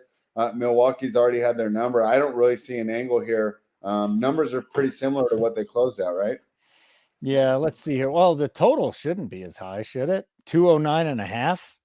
Oh yeah, that's a lot lower. I'm trying to think. I think this is around 220. I'll go look it up right now. But yeah, I mean, that was 220, 222 range. It was 222.5, and it's down to 209.5. Yeah, but when you're watching this game, it makes sense. We're not getting a lot of transition. The pace has been definitely going slow, and I think that Milwaukee's content to have a slow pace game because they have the size advantage right now. So, Okay. I don't know if our boy Fox is going to join us. So the biggest shock, yeah, Holden, 64 points in the first quarter here of a Miami-Orlando game that closed at 208 here. Man, boy, I wish I was on the over there because that thing is going to fly over the total. Do you think that comes down? I mean, is it under there or is it just it's too another low? thing. So when we're betting the NBA on these totals, when I'm watching live, I'm not even looking at the actual scoreboard. I mean, obviously that's important, but the 2 things I'm looking for the discrepancies, I'm looking at pace and are they missing open shots or is it good defense here? That pace in the Miami game is really high, so I don't see why it would slow down. Both teams seem to be in a good rhythm. And normally on a 208, because what's your live number? Let me see what I got here. Mine's off the board. Do you have one? 209.5. No way. You have 209. I have 218. Are you talking about Magic Heat? That just locked. No, 216.5. Yeah. At 64. 217.5. Yeah, I got 218.5. It seems like an over to me, but I think they might be a little too anchored to their priors there compared to what we're seeing. Okay. Let's see here. Question. Sean Fisher, Chicago, New Orleans, over 225.5. Thoughts?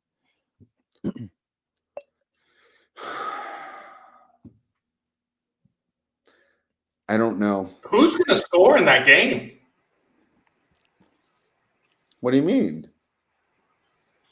I'm just saying, with Zion out, like I feel like New Orleans is a little more they still have plenty of good players. No, they got good players, but I think they're a little more defensive heavy. And then Chicago, they're just kind of trash.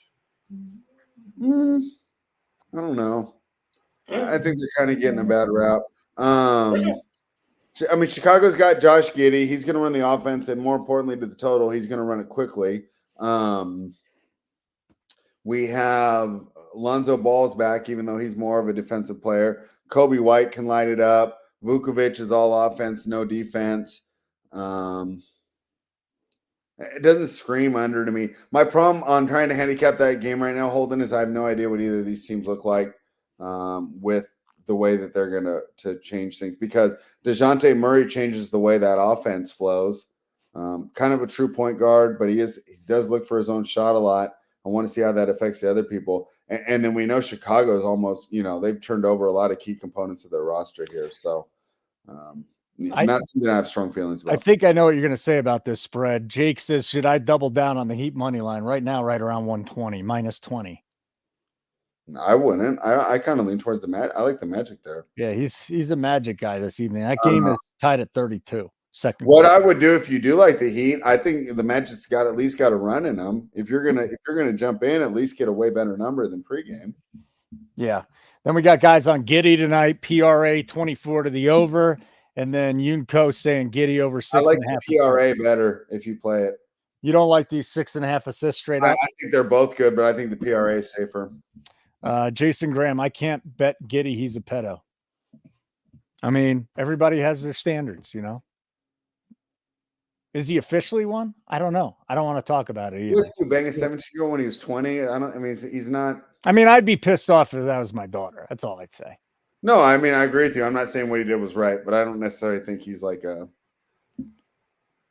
Catholic priest or something. So halftime, 58-49, Detroit over Indiana spread. Halliburton really nowhere to be found. 2 assists, 2 rebounds, 4 points off 2 of 10 shooting and 0 of 5 from 3. Yeah, and the 3-point shot, I mean, a couple have been open, but a lot of times he's forcing it. I think that he's really feeling a lot of pressure here, and it's really making me disappointed in my Indiana bet. Let's see here. What other number can we get on him? Let me see the 13.5. They do not want to budge from 13.5. The total at halftime in that game, we're on over 230.5. It's at 228.5. Do you think we'll know it? Nobody's going to bet that Halliburton under, so they feel safe just keeping it planted there. Do you feel like we're going to know if this game goes over or not right out of the break if these two teams just continue to struggle in the first 4 or 5 minutes? On the Detroit game? We're getting the over unless Indiana just falls apart. As long as this game stays close, I feel pretty good about our over. You feeling all right about it? Yeah, Okay. what I'm worried about it is if Detroit goes up 15 or 16 and it ends up being a blowout, then we're not going to get there. We need Indiana to come out, hit a run right off the bat, keep it close. We want some fouls there towards the end because we know that's key to going over. One of the reasons why blowouts don't go over is you don't get all the free throws in the last couple minutes here. So that's really going to be key to the game. The over now really depends on Indiana keeping this close and Halliburton getting back to the player who we know he can be when he's playing his best. But he's pressing tonight and not a good look here from Tyrese. Fox's Mobley, 30-plus. PRA is looking good early. Guess who just came by? Little Sean Fox action. What's going on there, Foxy? Hello. That wasn't my play. That was Gary's play. All right, that was Gary's play. That was not Fox's play. What are you on tonight, Fox? I took Mobley to get 1-3. That's what I took. I mean, we looked at basically there. He cashed the 1-3 in the first half. You get that at 125 on FanDuel. So that was the first quarter prop that I cashed today. We cashed Jovic for over 7.5 points. That was an absolute joke. He's going to be a 15-point scorer most games this year. I actually got back on him at 13.5. We'll see how that works. What's up, Ramon? Appreciate it. What the Fox says. Hey, Gerardo. Hey, guys. Yep. All right. So here's a question for you, and I'm going to go get a water break, so it'll be great. Just keep talking. Spread, you're in charge. Okay. Can you handle this? Sounds good. Right. What's up, Sean? Good to see you today. I see you already hammering the Discord with all those plays, and I appreciate it because I'm not as good at the player props. So that way we can hit them with all angles here. What have you noticed from the NBA so far tonight, Sean? And be honest, I've been driving, so I haven't watched anything. So I've just got it turned on now. I've seen Milwaukee's losing by 3. I think this game's going to go back and forth. My favorite game of the night that I want to probably switch off to at one point is Charlotte and Houston. I like so many things in that game. It's like unbelievable. And I hope they play with the pace that they should play with. So if you were to bet a side there, Hornets +8 was the way I was looking. What do you think? Sorry, I lost you there for a second. On the Houston game, I like the Hornets +8 there. What are you? I kind of like Charlotte getting 7, to be flat out honest with you. Yeah, so we're on the same side there. Melo Ball's back, but I like Miller to up his game. I think he's going to be about a 20-point scorer. I think we're going to see a lot more going forward. It's still a Miles Bridges. You're still going to have plenty of guys to come off the bench. I love Houston's bench as well, and I do have them making the playoffs.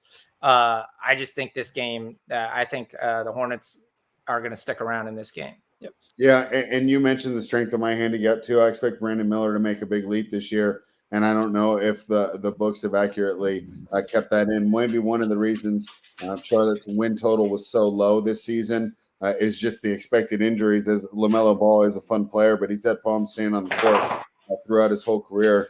But when we're getting them full strength here, I think this is an undervalued. Hold on 1 second. I'm going to make one slight adjustment on my audio. Did you guys talk to who the pick in the Western Conference is? So my pick right now in the Western Conference is OKC. Holden, I know that we like Denver so much. Unfortunately, as I wrote about today, that'll be in this week's in sports betting. You know, the organization's cheaped out and they've lost their depth. And while Jokic is arguably the best player in the league, every year he has less and less to work with on the teammates. They're really going all in on Christian Braun making that leap. And if he doesn't, it's going to be tough for Denver to compete. From the OKC side, the combination of Caruso and Dort just makes them a nightmare on the wing defensively. Holmgren should continue to improve. I like OKC to come out the West. Fox, any thoughts on the Western Conference? Are you back or you want me to wait? No, I'm good. I'm fine. I just needed to I was getting a little interference on my headset, so I was just going to kill that. So. Cool. Let's do it. What do you got for the Western Conference? Who's the team? I actually think the team is OKC, but I don't think it's because of Caruso. I think it's more because of Jalen Williams takes the next step. Right. That comes through. I think the team is pretty well loaded. I think adding Chet back, they're going to have plenty to score off the bench. I think Oklahoma City probably has I bet them as the highest win total in the league. Got at a plus 320. Yeah, that Boston's going to be tough for you there, man. They came out swinging last night, but at the price you're getting, I can't argue with it. They did. The issue is that I have with Boston is when you get closer to April and May, you're going to have a lot of guys rested. You're just going to. There's no other way around that. So yeah, and that's a great point. I would expect that when we get to April and May, Boston could have a 5 or 6 game lead and have that first seed locked up. I don't think that any team is going to be able to pull away in the West like that, as the Western Conference is much deeper. All right, guys, let me update you on some lines here, some updated lines. Now, I'm going to use the DraftKings Sportsbook, but again, you got a line shop. Like if you're live betting, do not have just one book up unless you just have one book. Get them all up, get them all going. This is just DK. Pacers plus 4.5 at halftime. They're down by 9, 58-49. 228.5 is the total. We got invested at 230.5, and the money line's now plus 170. Foxy, any look at the money line here at plus 170? For the Pacers, I like Detroit to win this game. I have the 5.5. Okay, very good. I think Detroit is a sneaky East team. I think the East is going to continues to get a lot better than people think. Really? So I think that they're okay at the bottom, but their top half isn't the same as the West. Oh, I'd agree with that. Yes, I definitely would agree with that. But there's some teams in the West that aren't that very good. They're living off a name, Golden State being one of them. I actually think the Warriors will be okay this year. That'll be interesting to see how that turns out. Yep. All right, so we also got, let's see, our next game, the 7:30 games. We got 6 minutes left in the first half. Brooklyn and Atlanta. Brooklyn up 41-39 on the road. Plus 3.5 for the Nets. 218.5 total. Any thoughts there, Fox? I'm riding an over on this game at 221.5. I'm off the pace right now. I really wanted to see how Cam Thomas was going to come out, whether he was just going to take over and be the man. We're also riding a Jalen Williams 6.5 points. He's got 6 points in the first half. So hopefully he can get us one more basket. I wanted to see how the mesh works. And this is where I said when on the other show, when you guys asked me over there, I think really in the NBA, especially the first few weeks, you can't be going 13 plays unit apiece. You lose. You don't know the rotations. You're expecting to know the rotations. Like everybody's on Jalen Johnson, but they drafted Riche for a reason. He's going to play. He plays the same position as Jalen Johnson. One of them's going to play. One of them's going to sit a little bit more minutes. I do like Jalen Johnson a lot. I just think the books were throwing his number a little bit higher than what it should be to start off the game. Okay. I like the over in this game. That's kind of where I'm looking at. We look at the pace that we're on right now. We had 54 the first quarter. We have 26 the second quarter. We're really below pace. I'm just going to sit there and wait. No play for me on this game. Fox, let's go to spread here now as the Bucks lead the Sixers 33-31. About 7.5 to play in the first half here. Bucks minus 5.5 on the road. Total's just 209.5. These two teams cannot score tonight. Spread. Yeah, a lot of that I think is the pace. I don't have the box score up right now, but I would bet the field goal percentage hasn't been that bad. These teams just aren't getting up and down the floor. It feels like every time I look up, they're in a half court set. I haven't seen barely any transition at all. As I just saw, who was that? Pat Connaughton sneak by for an easy dunk. Because I'm a little behind you. I just got to 33-31 right now. But it just, to me, the reason that this game is so low is the pace. So I mean, both teams are shooting 46% for the Bucks, 22% from three, 40% from the Sixers, 25% from three. Yeah, and from what I've seen so far, I mean, the shot selection from three hasn't been good. A lot of forced contested attempts from three in the half court rather than those wide open transition threes that we want if we're going to get an over. We're going to go through the 7:30 games probably, unless, we're not sweating any bets out. So we'll stick around here, still looking for some live betting opportunities. Fox, I'll come to you on the Hornets and the Rockets. Just under, well, actually, no, it's not just underway. 7 minutes in, 14-12 Rockets at home. Houston minus 7.5, 224.5 the total. Thoughts? I think the funny thing, if you look at this game, Sengun has 10 rebounds in the first quarter. Wow. Sengun has 10 already? Yes, he's got a 9 and 10. He's about to get a double-double here in the first quarter. Wow. All right. Then I got the Bulls and the Pelicans spread. Bulls plus 4.5 now. Down 15-14. Very early, 221.5 total spread. Yeah, I like Chicago catching the points there. But let's keep an eye on that. No reason to jump and get involved right now. Okay, very good. The one live bet we're on here for the NBA over 230.5. Pacers and Pistons. Right now it's 227.5. Again, NBA swings very, very quickly, doesn't it, Fox? Like, it's tough to sweat bets early in the game. You might think that somebody's dead, but these runs, and then the player runs too. I mean, a guy comes down, hits a couple threes. It happens all the time. Yeah, definitely. And that's the key thing, especially with it over. If a guy comes down, they hit 3 straight threes, that's going to change your point spread all the time. And I will tell you, I am a guy, most people know this who have known me for years. I'm a guy that hedges. If I'm an over 234 and I get a run that's unexpected, I did it in the Laker game last night. On that end, was able to window all the time. So, I mean, I very much like to look for opportunities because a lot of 65-point first quarters where you get a 245 total live, you get to the second half, and fourth quarters are generally where totals go to die. Because teams play very loose for 3 quarters. Then you get to the fourth quarter, and all of a sudden, the 3 minutes part where they rest guys between the 12 and the 9-minute mark, you don't get the scoring.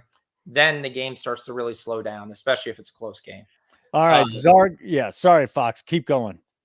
No, it's perfectly fine. I mean, we're in the beginning ways at the NFL, in the NBA where you're looking the Pelicans, Bulls. Yeah, I agree. I kind of like the Bulls with the points, but the Pelicans, who knows what they are right now? Herb Jones is playing minutes at center tonight. And I would say that for both teams, Sean, right? We don't really know what the Chicago Bulls are either. Yeah. They lost Caruso. They lost DeRozan. That was a big part of their identity. Everyone expects Giddey to kind of take a step forward because the guy needs to be on ball to be effective. Lonzo comes back here, but yeah, I don't know what to make of either of these teams. I lean towards the Bulls, but I didn't get involved. Guys, let me go to Zargo. Zargo made after the first period play here in the NHL. Zargo, what are you seeing? What line did you take it at after the first period with the Flyers visiting the Capitals? Yeah. I just want to get this thought in. I was only going to hear on to the end of the first. It's just been a very offensive lacking game. Philly only has 4 shots on net. Washington has 6, and they kind of just been playing conservative since they took that lead. So I don't really see any jump start from Philly's offense. I think it's going to look pretty much like this the entire game. So just catching even money on that -1.5, I like it just because of how terrible Philly's defense has been. I don't think Washington will have any problem scoring more goals. And even on the off chance where we just take this 1-0 score all the way to the third, Philly will pull their goalie, and the way their defense hasn't been able to keep Washington outside of their offensive zone, they'll get the empty netter to carry this bet home. So just wanted to throw that in there to cap off the evening. So hopefully, I mean, we got 4 bets in play. It definitely should be a profitable night. I think I really like 3 of them. I'm not sure this over is going to cash, but if we can hit these other 3, we'll be all right. And all right, so our in-game bet here is Caps puck line at even money on DraftKings. That's what we get right now. We're also on spreads Indianapolis game with Detroit over 230.5. The one pre-flop play that I got in the from Zargo was Logan Thompson, goaltender for Washington, under 28.5 saves. How many has he got right now? 6? 4. All right, so that's looking very, very nice. Yes, very, very nice right now. Gerardo took Miami -115. Jim Rome's a douche. Took Eric Gordon over 8.5. And then what do we got here? D Money throwing out Flyers +2.5 and the Kansas City money line -125. Woo! Not shocking coming from D. Always looking for a way to get onto Kansas City. Always looking for a way to get it. Well, he found it, man. He's taking the Flyers +2.5. So it won't be the last bet he makes with Kansas City -125 this week. I'll just let you know that right now. Be square with eyes on the Indiana game. Second half pace looking good. Yes, Sean. I was going to say the one game I'll ask you, spread what you feel, because to me this is the line that's the biggest fishiest of the night. That Memphis is -2.5 with everyone back. You're missing a lot of guys. Well, you are missing Jaren Jackson tonight. Let me rephrase that because Jaren Jackson's not playing. Going at Utah, and it's -2.5, and there's been 0 line movement at all. Yeah, and I think that's just because Utah's traditionally done well against Memphis. I believe they're 6-1 against the spread the last 7 times that Memphis has traveled to play Utah. So I think that's probably the strength of why this line's not moving, and the market's kind of holding steady there. And Memphis isn't taking more money. Yeah, but I like this Memphis team. I like this Memphis team. I know you're missing G.G. Jackson. You're missing Jaren Jackson as well, JJ. But I think Morant's going to learn how to play it and not be Derrick Rose like. And that's going to help this team. Desmond Bain's been a solid outside shooter.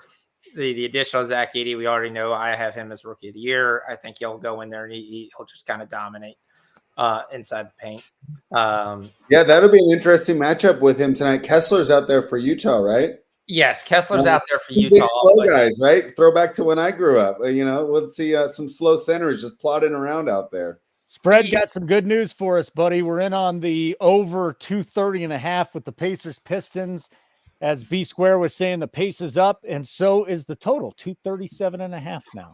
Yeah, good start here in the second half as Miles Turner. Remember, I was telling you he was killing us on offense there in the first half. He's hit a couple threes here, and Detroit continues to score. We're seeing some of that vaunted Indiana Pacers defense that led them to have totals consistently in the 250s last season.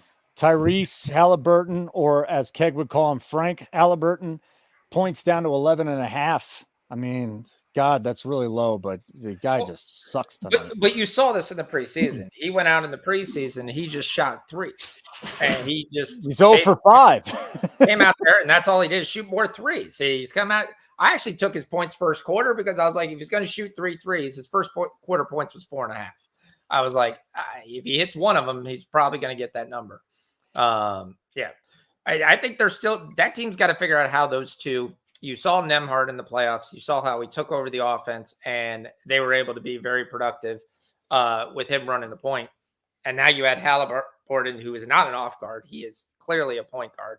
And now you've kind of, in some ways, taken the ball out of his hand a lot of times. And it'll be very interesting to see how they mesh. Jake wants to know, Zach Edey double spread. Fox, either one of you got any takes on that one? I was just getting ready to look at that game. I've been more worried about the points than the rebounds there, which is kind of funny on a double bet. But I could see that happening. The question is, how many minutes are we going to get with Jackson out? You would think that he'd have a bigger role, and that seems like it's a viable option. Okay. Yeah, he's going to be the starting center in most games, even when Jackson. Yeah, he's going to start. I'm worried though because we know that rookie centers do get into foul trouble a lot. If you want to take a plus money shot, it's a good shot. As long as we're getting plus 230, yeah, I'd probably take that. Because I took the 7.5 rebounds as well. Because that's basically my hedge for that bet. Is going to say I'm going to take the 7.5. I'll win a unit there. It's just going to be the question on the points. I do agree. You could also just take Edey over 8.5 rebounds at plus 112. I like that better. Over 9.5 plus 148. Yeah, I would ladder the rebounds. Look at our guy, Zargo, Mr. Hockey down here, just making sharp calls on the NBA. Any thoughts? This is from Wack Prescott. Any thoughts on Ja over 33.5 points assists?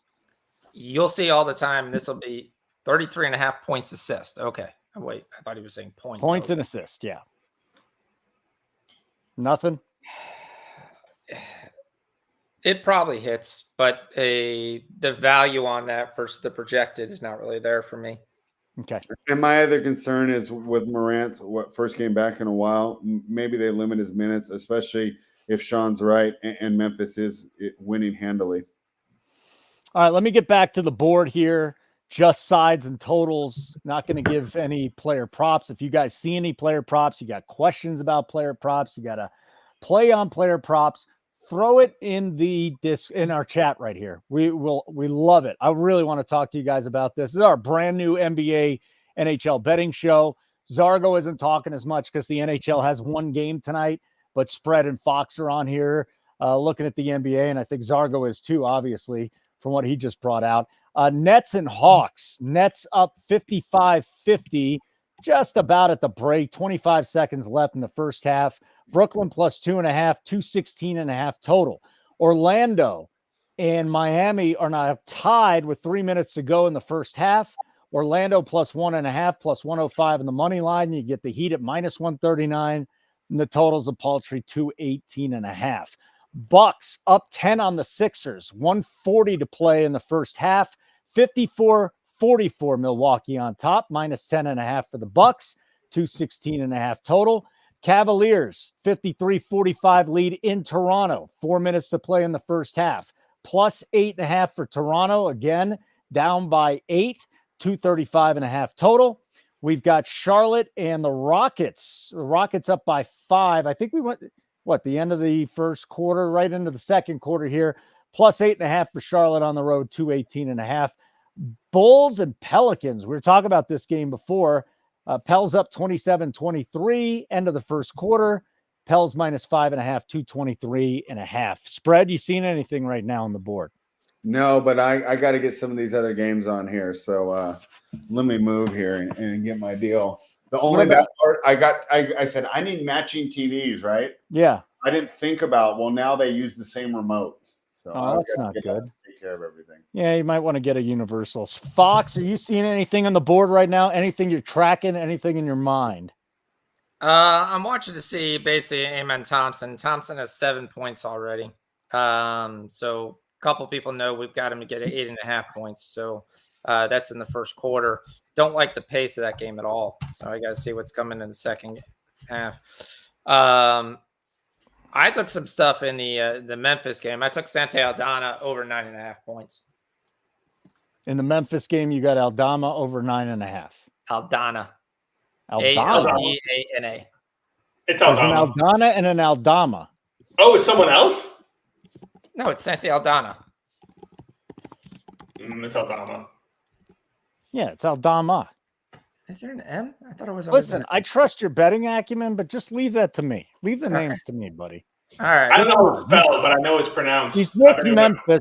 And what'd you get him out? 9.5 over points? Yep. Where's that sitting? Okay, it doesn't have an M. All right. That's it's Aldama. listen, I had to work in the NBA streets for long enough where I actually can kind of pronounce most of the guys' names. That's the only thing you can give me. He's going to be another guy that they're going to look to score in the low post. He's also going to stretch the four as a stretch four. He's one of the guys they really want to be able to continue to grow. And if you watch the summer league games, he was basically, they allowed him to be the man because he's going to be the guy that stays on the court when the second unit comes in. So, yeah. All right. So Santi Aldama, Memphis at Utah, yet to get underway. Tip is about 30 minutes away. Take Santi over 9.5 points minus 105 is the number there. Yeah. I like it. Personally, I'm not giving this away because it's a minus 125, but I took John Collins over 10.5 points. John Collins over 10.5 points as well. Okay, here we go. Our new NBA NHL Live Betting show. I think it's going very well so far. I got my guys with me. I got Spread, Zargo, Sean Fox. We're live betting these two sports. There's only one NHL game tonight and a full slate in the NBA, and we're going to get you right through the end of the 7:30s. What's going on there, Zargo? You're pumping your fist. We just cast Washington Capitals first goal, second period. Let's go, nice. Zargo. Let's go, buddy. Put it on the board. Let's put it on the. Do you want a horn for that one? I'm gonna give you a horn. I've never gotten a horn, Holden. Give me my first horn.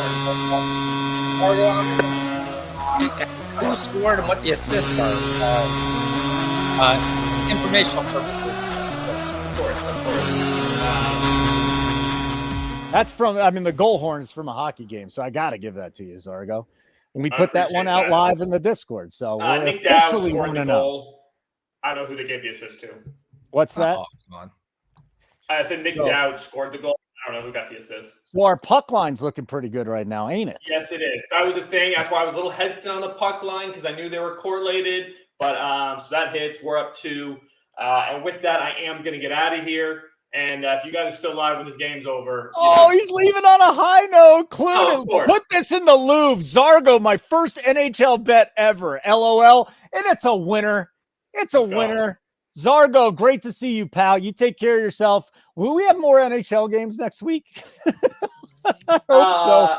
Although if it's only one, you're killing it already. So we're feeling good about it. Only need one. We only need one to make money. All right, buddy. Take care. I'll catch you guys tomorrow. Thanks for the we got winners, 6 NHL games next week. Yeah, here. What's that, 6? Yeah, Tuesday's a better night for the NHL. So. How ridiculous is this place? Keg up like 9 trillion units in the NFL. Forget about the NASCAR. Those guys are ridiculous. We're coming on here. I got Spread, Fox, and Zargo. We already hit one of our bets with Zargo's second period first goal going to the Capitals. And we're on the over 230.5 in the Pacers Pistons. Slowed down a little bit, but we're still on track here, Spread at 232.5. Fox, what'd you give out already? You gave out the Santi Aldama over 9.5 points. So that's coming up. We gave out that. We've got a lot of plays that I gave out in the chat for different props that are looking pretty good. We've got Wagner over 3.5 assists at plus money. He's got 2. He'll have 2 at the break, so we're on pace for that. We've got Jalen Wilson we talked about. We got 6.5 points. He's got 6. And Thompson, we've got a big play like that. Only thing I don't like is Cam Whitmore has not gotten into the game. Oh, now he just got in the game. With a play to see if they both can score 10 points. And if they do, it's a plus 350. Guys, we're at halftime. Real quick, Sean, just because I want to get this out there. It's kind of time sensitive. Nets and Hawks, 55-51. Brooklyn at the half. Totals 215.5. Card Addicts looking at 214.5. Spread, Fox, any thoughts on the 215.5 I'm seeing in Brooklyn and the Hawks? Like I said, I'm sweating 221. I thought the game was going to pick up in pace. You had 54 points in the first quarter, 54 points in the second quarter. Nobody is really shooting out the lights. Brooklyn's shooting 36% from 3. They're still taking way too many threes for a team that's not a great 3-point shooting team. At 215, I probably would take it if I wasn't on the pregame. Spread, anything there? 215.5. Interested? Yeah, I completely agree. The one concern for me is he did say Brooklyn's shooting too many threes, and this isn't necessarily a team that has a bunch of 40% shooters there from behind the arc. So that's not the optimal strategy. But as long as this one stays close, it should go over. I think the only way we lose is the Hawks just run away with it here in the second half, which is a possibility, right? I mean, I know from taking NBA dogs, so many times we watch these games and they see so close, and then these teams, the better team just turns it on there in the fourth quarter. Do consider Atlanta to be the better team, but I like that number. I think I'm going to join you. We're getting, what's your number that you're getting? I see 214 on Bet Rivers. I know you got a different number. You got a different book, but the Nets, let me see what I got. Nets Hawks over 214 up, just went to 216. I think Card Addict got it at 214.5. I'm seeing 215.5 at BetMGM. Let me go look at FanDuel, these rat bastards. So what's the score right now? I got second half 109.5. It's 55-51. Yep. It's 109.5. It's 214.5. Yep. All right, I'm on it. I'm joining you guys. All right, 215.5. Is that an official play? Yep. Or are you just throwing it out there? No, let's do it. 215.5 is if the. I bet it, we'll make it official. Is that where you got it at? Yeah. All right, I'm going to put it in the. I'm going to put it in the Discord here for everybody, but just in case you missed it, Nets. Who is it? Nets Hawks. Yep. Nets Hawks over 215.5. Okay. Anything else you're seeing, boys? Now, anybody watching the game? I'm trying to figure out why Capella only has 11 minutes and Okongwu has 12. I think at this point in their careers, Okongwu's a better player. Capella gives you that veteran presence, but athletically, Okongwu is so much quicker right now. And I think that even though we think of Capella as a rim protector, Okongwu's versatility is something that Quinn Snyder is going to value. Okay, very good. There's still a size difference between the two. So yeah, Capella is a little bigger here. But who on Brooklyn are we really worried about beating us down low, right? The quickness. Well, Claxton's put together some solid games in the past. So but he's not like a big guy, right? He's what, 6'9", 6'10" as well. And he doesn't seem to be. Him and Clowney are both coming off the bench for some reason. Like I said, I'm not watching this game, so I don't have any clue. I have it on right now. There's a guy in pink rapping at halftime that I'm not aware of. If I was younger, I'd probably know who it was. Magic Heat going to be an overplay in a minute from Card Addict. So he's locked into the NBA as well. All right, let's see here. We're back in action, well back in action. And late in the third period in Detroit, where the Pistons lead the Pacers 75-74. Spread get about the play over 230.5 was his live bet earlier tonight.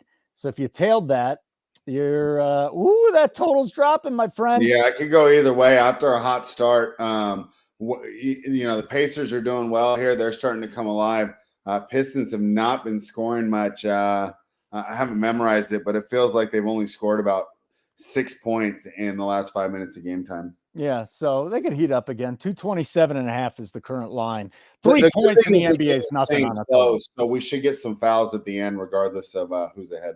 Yeah, for those of you that bet Halliburton, Card Addict's pulling out the 8 points for Hallie. So that's it. That's where we're going with that. But he's starting to heat up. So I'd say that over the 13 or over 14 is still alive after his terrible first half. Getting a little more comfortable here as we see the Pacers building a little bit of a lead. Yeah, and for those of you, if you make a bet in the NBA and you haven't, and you're freaking out because you bet at 230.5 and it's down to 228.5, don't freak out. I mean, the NBA is the opposite way too, Holden. Right? If I'm on an NFL team and they're up 27-10 going into the fourth, I feel fine. Then I'm gonna cover my spread here. I swear, no NBA lead feels safe ever. I can be up 18 going into the fourth quarter, and I'm still nail biting. Like it could go either way. So it cuts both ways there on the fact that these runs are so volatile in the NBA. Maddie's saying we're up 400 units this year. LOL. What are you up, like 100 units this year, Fox? Yes. Yep. 108, 109. What? Yep. 109, I think now. 109 freaking units this year. As Keg says, don't sign up. If you don't like money, just don't sign up. Simple as that. I'll let you know when we can officially start taking payments for memberships. During this, we haven't been able to take them for about a week and a half now, maybe even 2 weeks, and about a week and a half, I would say. And we've had people, please let me sign up for the year at $599.99, and it's going to happen. We'll be back up before you know it. tomorrow night, Thursday Night Football, we will be live once again, 8:15 for the Vikings at the Rams. Keg and I will take you home in that one. Maybe Iowa will show up and grace us with his presence. Right now, you're watching the NBA live line. Zargo's out. So after cashing his bet, he said, peace out, I'm done. We're still – actually, he's got 2 more bets for us that we're probably going to end up cashing in that game too. That spread Astaire. That's Sean Fox. Fox, you got something to say? You open your mouth. I was just going to preface and say that people watching the show, the key thing to this is kind of a beginning of the season night where there's 6 games all right in a row and they're all playing at once. Typically, we'll have 2 or 3 games on for each time slot. So we won't have to be trying to follow 9 games and look for live plays. Now, it's greater to find more live plays to play, but don't feel like you've got to have like 27 units to watch on a Wednesday night. So. All right. I got to hit Coop up in a text. So spread, what are you seeing right now? Any lines, any games that are standing out to you? And can you update us on this Pistons total that we're looking at? Man, I'm concerned, man. They've definitely slowed down here towards the end of the quarter here. So we're going to need a big fourth quarter for that one to get home. Okay. What do you got, Fox? Nothing right now. I'm looking at the later games. Okay. Well, we can just sit here in silence then, because I have to hit Coop up, and if we're officially taking, we don't have to sit here in silence. I could definitely we could talk plenty on the later games. So I mean, yeah, give me some of your thoughts here. I've gone over the whole card. I do think it's as a projection based guy, it's tough for me because how do you always adjust some of these teams? I think one thing that you definitely nailed was this improvement for Detroit. What are some projections you have going forward for these later games? I mean, with Phoenix, LA, I don't even think this is going to be a game. I really don't. I think Phoenix is going to blow them out. I think 4.5 will come back as a gift. I just don't think the Clippers have enough scoring. With Leonard out, it's one of the teams I picked way early not to make the playoffs. I think I love Norman Powell, but he tends to struggle when he has to play.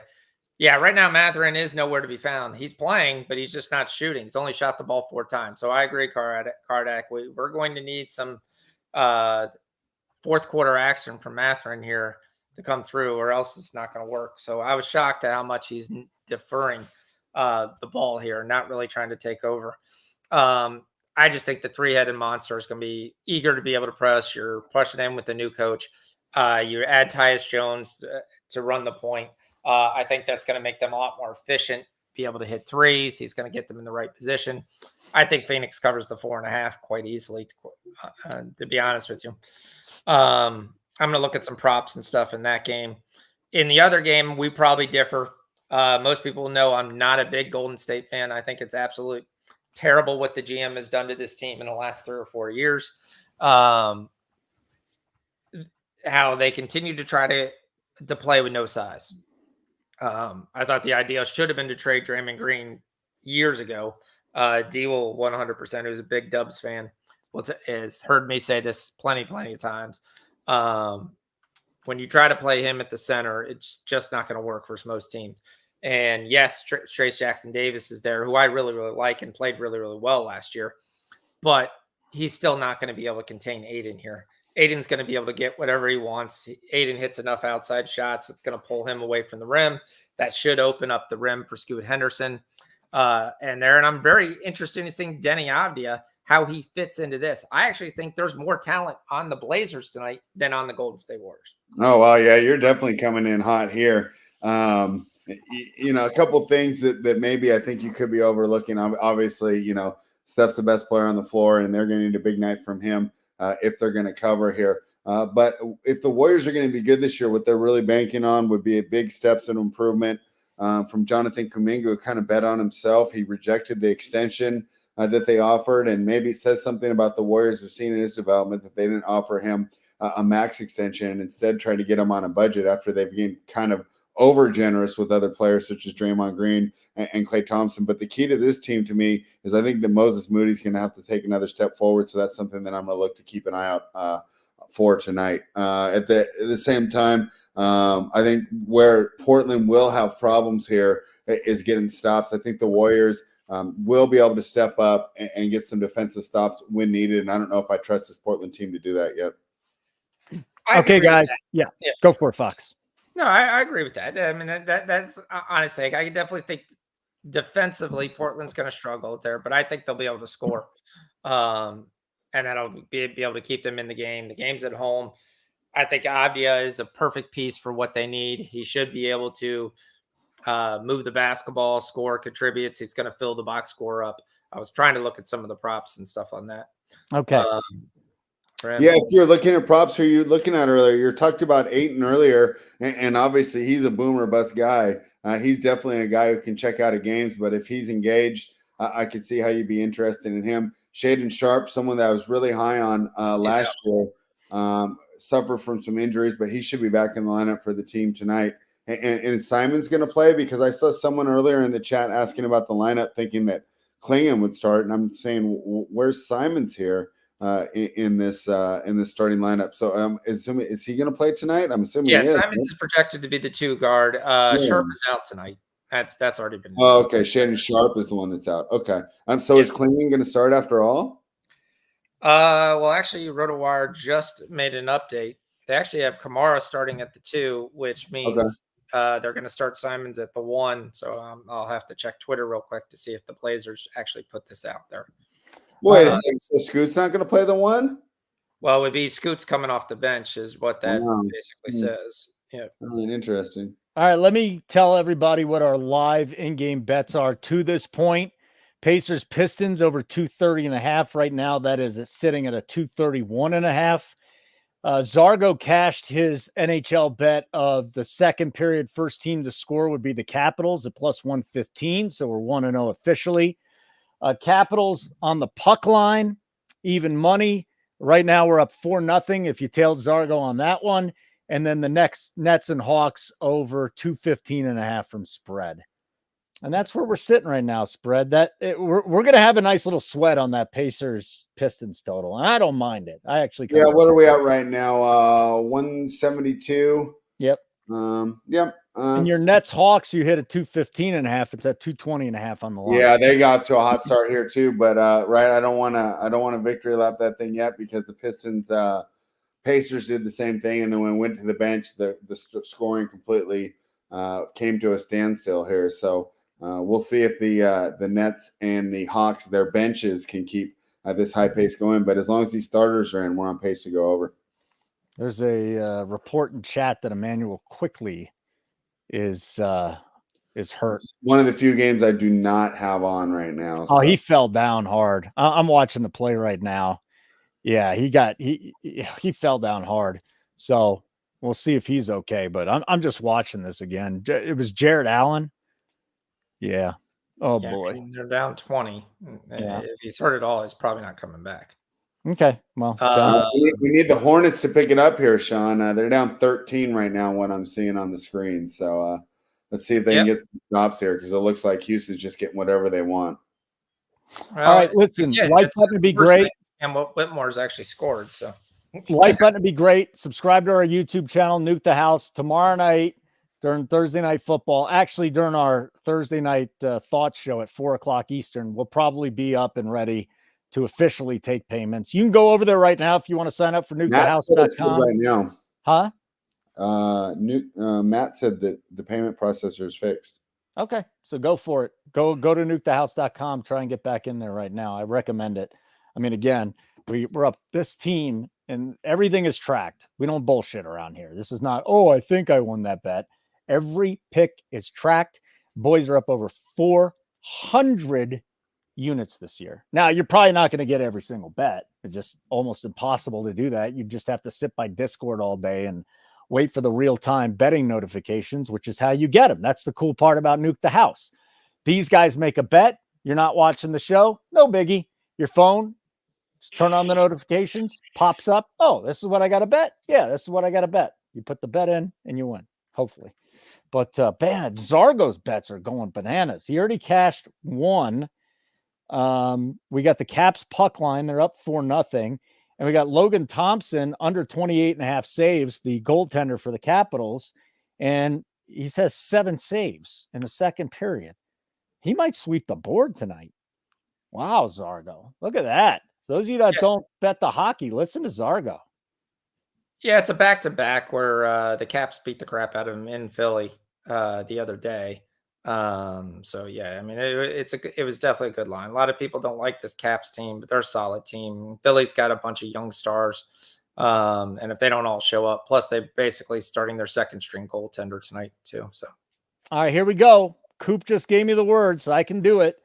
We are open for business. Let's fucking go. Let's go. Nuke the House is back. We're taking your payments. You've been begging to get back in. Right now, nukethehouse.com. Everybody that wanted to get in, you can get in now. I'm telling you, at the very least, sign up for the monthly plan. Not because I'm a salesman and I'm trying to get more money from you. It's not going to work for 1 week. It's just, we offer it because people want to sign up for 1 week. They think it's going to work. What if we have one bad week? Like, you need to stick here.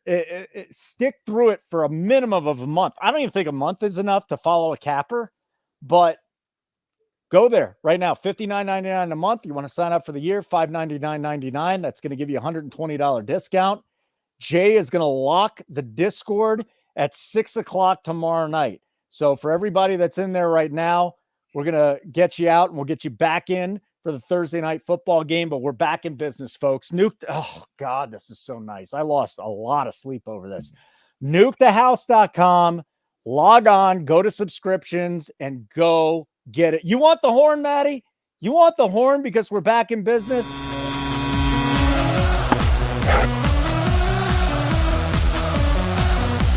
I gave you a little of the horn.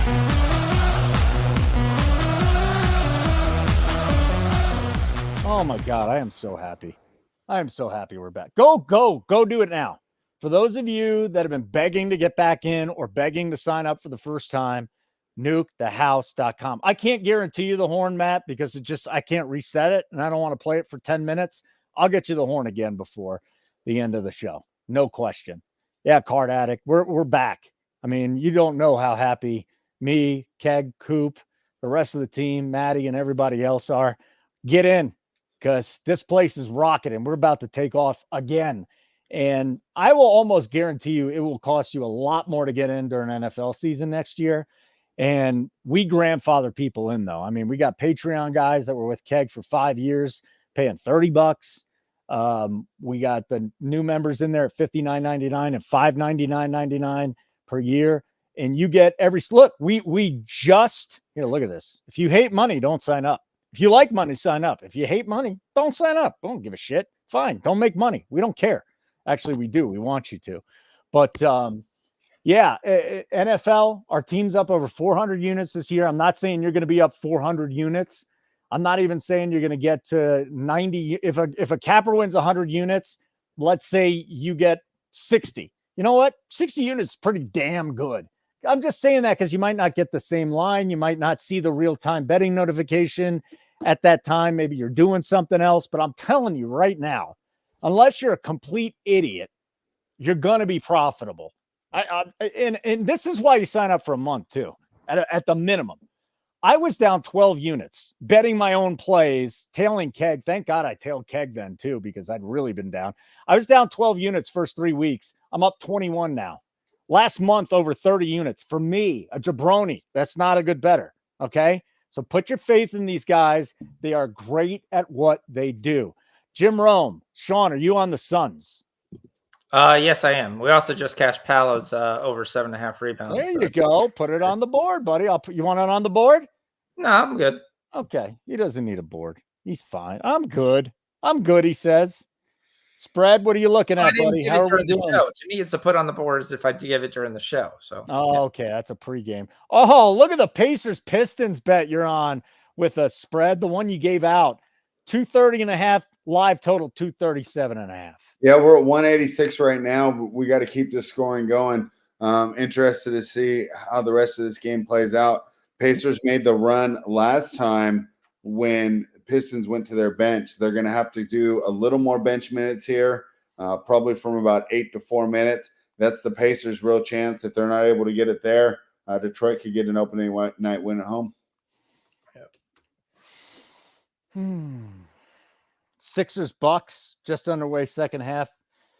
Spread 215.5 total. Bucks minus 11.5 up 12. What do you think of the side? If you play it, I'd play the Sixers, but I'm just staying off that game altogether. Any thoughts there, Foxy, at Sixers and Bucks? I'd agree with him. Is there? I mean, we need the Bucks money line to finish off a parlay at plus 135. D, what was the parlay yesterday? I think it's 135. We just need to with the Kansas City Chiefs. No, we did it with Nikhil Alexander Walker over 9.5 points. Oh, okay. There we go. Sean, no, not Sean. Jason Graham, one of the sharpest bettors we have. The one play I'm going to lose tonight is the Tyrese Halliburton 9.5 assists to the over, and that was your play. How do you feel about yourself right now? You should feel amazing because you're a freaking great bettor, and big deal. One went down. Who's more foolish, the fool or the fool who follows? But it was a good look, man. Nobody could have thought that Halliburton would look this bad tonight. I mean, just absolutely abysmal, Fox.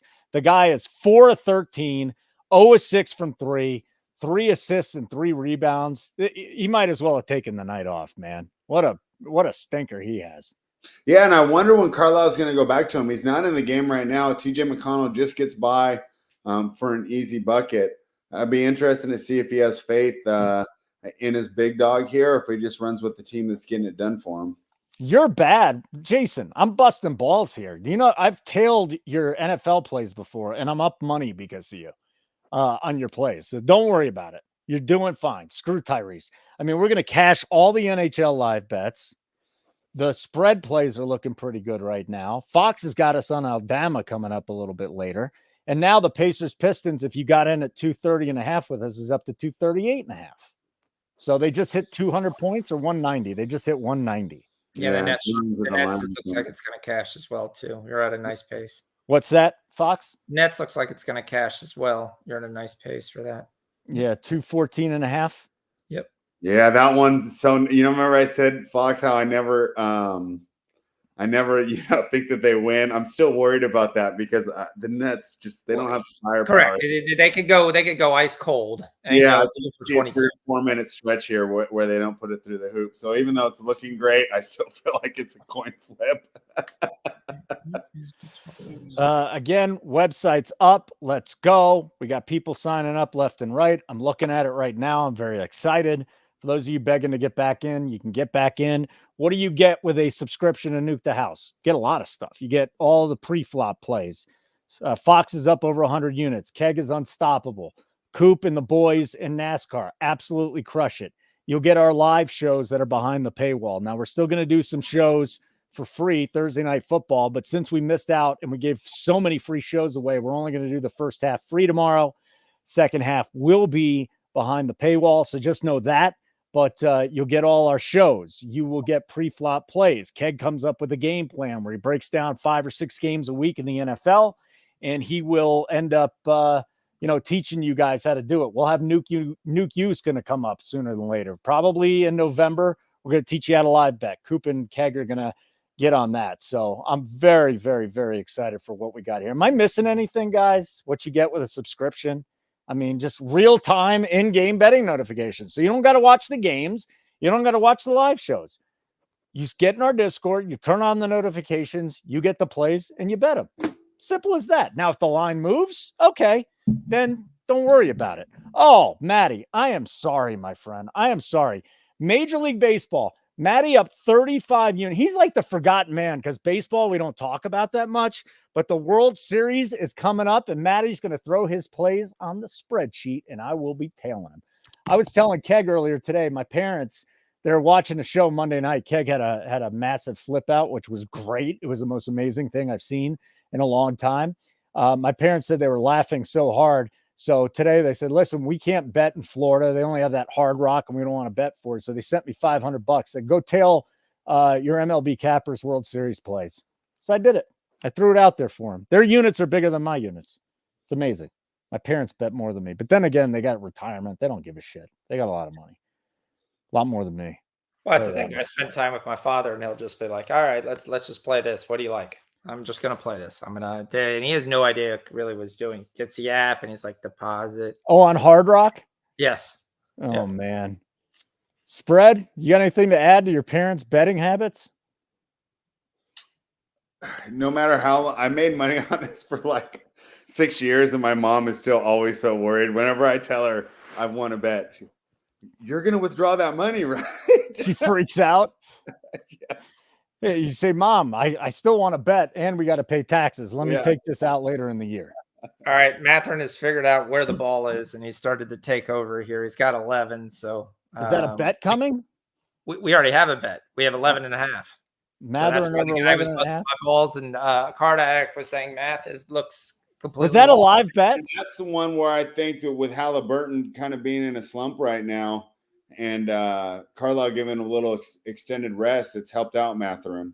Was that a live bet, or did I just miss it? Pre-flop, wasn't it? Oh, it was pre-flop? It was pre-flop. It was that was all basically yes, correct. Ben Matherin, the third year player now. Third year. I think it's third year. Coming out of Arizona, is tremendously talented, tremendously athletic. The problem is he also tends to get hurt.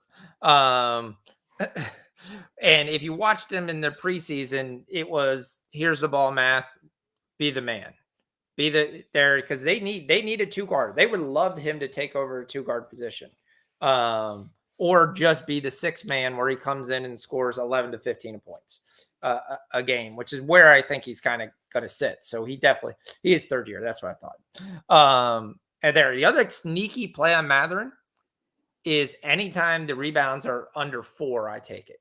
I take the over because he actually gets a lot of rebounds for a guard. Yep.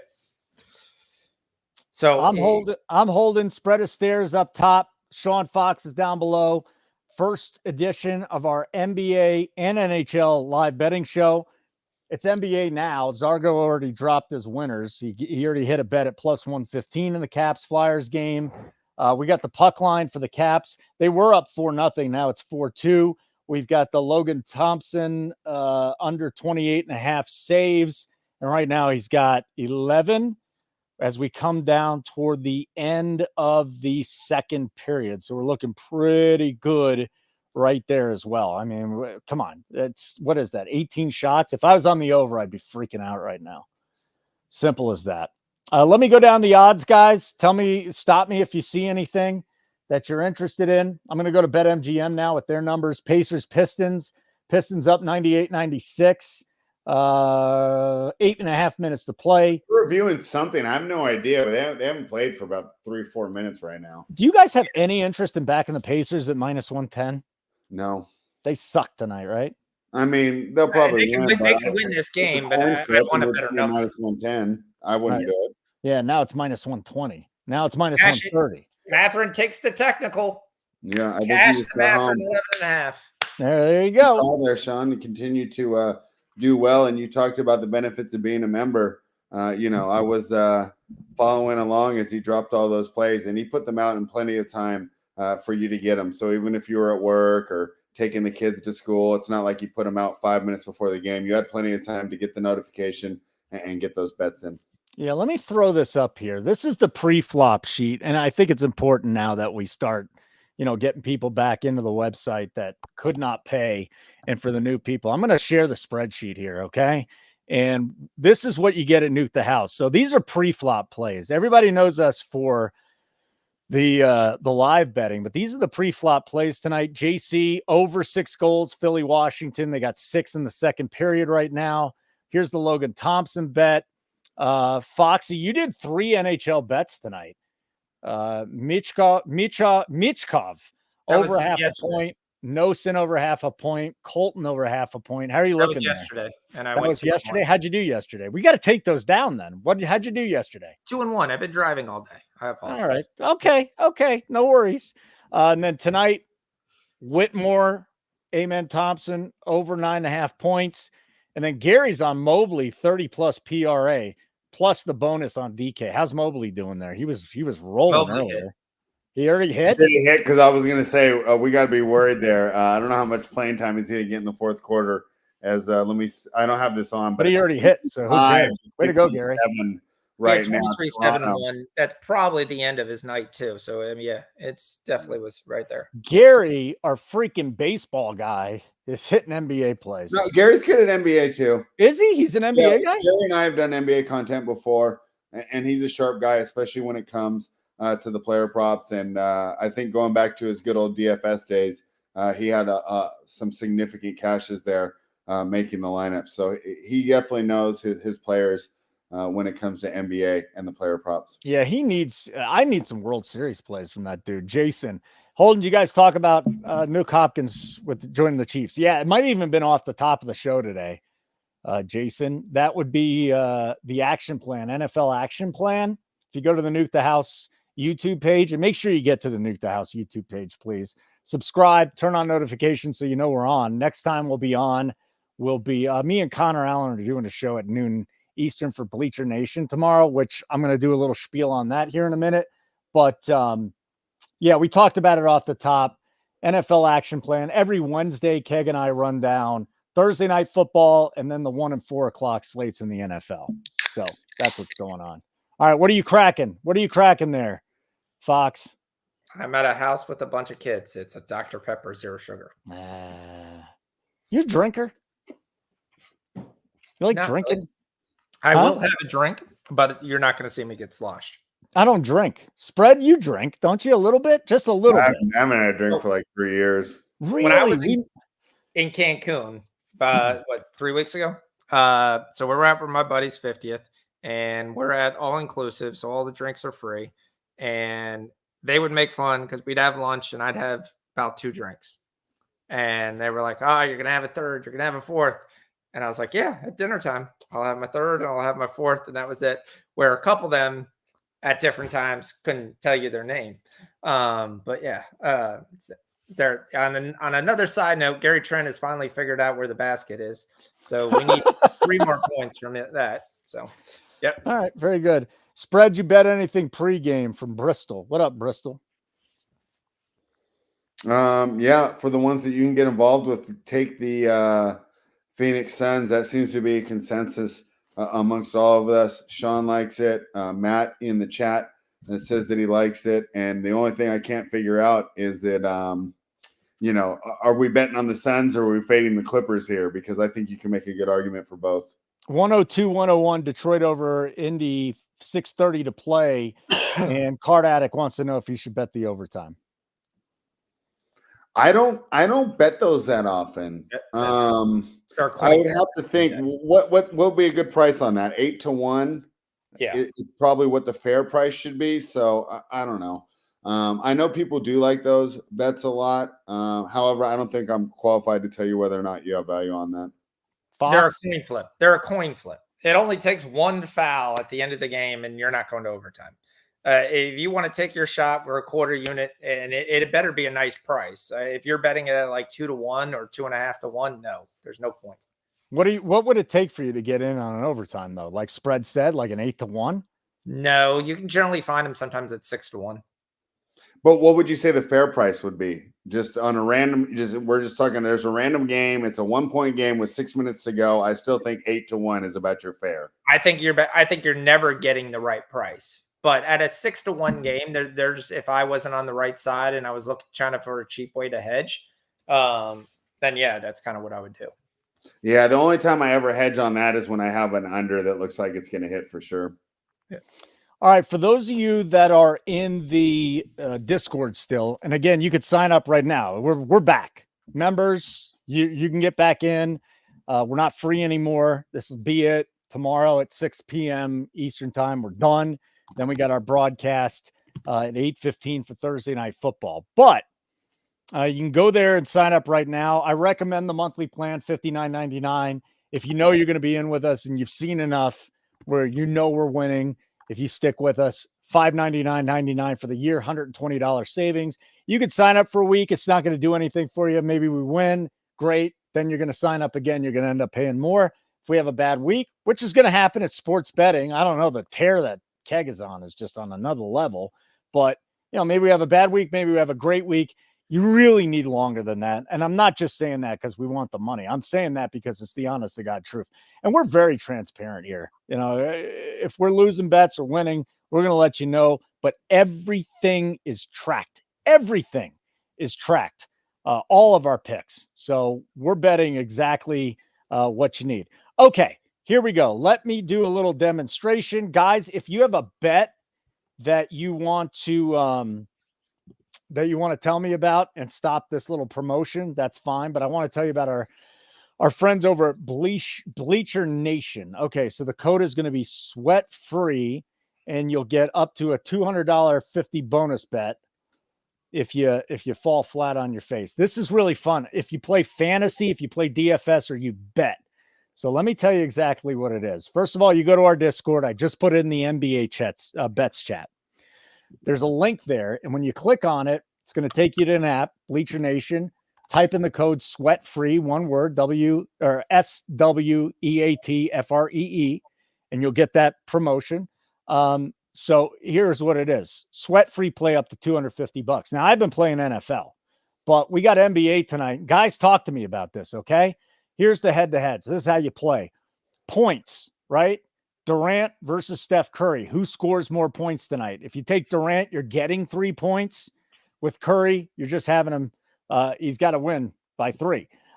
Jeremy Grant versus James Harden. Grant plus 4.5. Devin Booker, Anthony Simons. You could look at that too. But up here, talk to me, guys. Durant versus Curry. Durant's getting 3 points. Who wins that tonight? Off the top of your head. I'd take Curry. He's going to take about probably 10 more shots than Durant. What do you probably think, 10, but he's going to take more shots than Durant. Yeah, I agree with Sean there. You know, Phoenix wants Booker. Curry doesn't have a Devin Booker to kind of rely on, right? So, you know, really what it's going to come down to is who does Tyus Jones think deserves those open shots? And Sean, you talked about it earlier, and I don't think it can be said enough. Now, he's not going to be a guy that you're targeting in DFS. He's not going to be a guy that you drafted if you played some NBA best ball. But Tyus Jones was such an important addition to that offense to let all 3 of those guys play off ball. And I think whoever gets the better matchup is who he's going to choose. Whereas we know Curry's going to have plenty of sets designed for him. And I know you're a little bit down on Draymond, but still that Steph Draymond pick and roll is still one of the elite actions in the NBA. And I expect him to be using that a lot tonight. It is. He's a good player. And Draymond has his thing, but Draymond's not worth $30 million. No, but how many players in the NBA are overpaid, right? I mean, there's a point where he was overpaid years ago when they weren't. Yeah. When you still had $8 or $9 million backup power forwards or starting power forwards, and he's a guy they should have got rid of years ago because size matters. You cannot go versus a team, especially with this new era where we kind of moved into low post action, playing down to the center, and then have your biggest guy in the team 6'10" and go, oh, I wonder why we lose all big games. Well, because the other team just dominates the glass. He gets most of the rebounds cheaply. He doesn't. We're going to need this Pacers Pistons game maybe to get. Yeah, I'm really worried about this. What the hell happened here? 106, 102, 244 to play. Total went from 236.5 to 224.5 while I was doing the promo. Yeah, I just feel like you know, it's not that Indiana's really playing good defense. Detroit looks to have run out of gas a little bit here because they're still getting quality looks. They're just not falling here. Maybe a little bit of inexperience here. While Indiana seems a little more poised, but the pace is falling and the shots aren't falling on the Detroit side. Well, it just went from 221.5 to 224.5, so we're not dead yet. Plus, we could have some overtime there. Like button would be great. Nuke the House YouTube channel. Subscribe. Turn on your notifications. If you're on X, come on over to the YouTube channel. Make sure you turn on those notifications so you know we're on. Spread Astaire up top.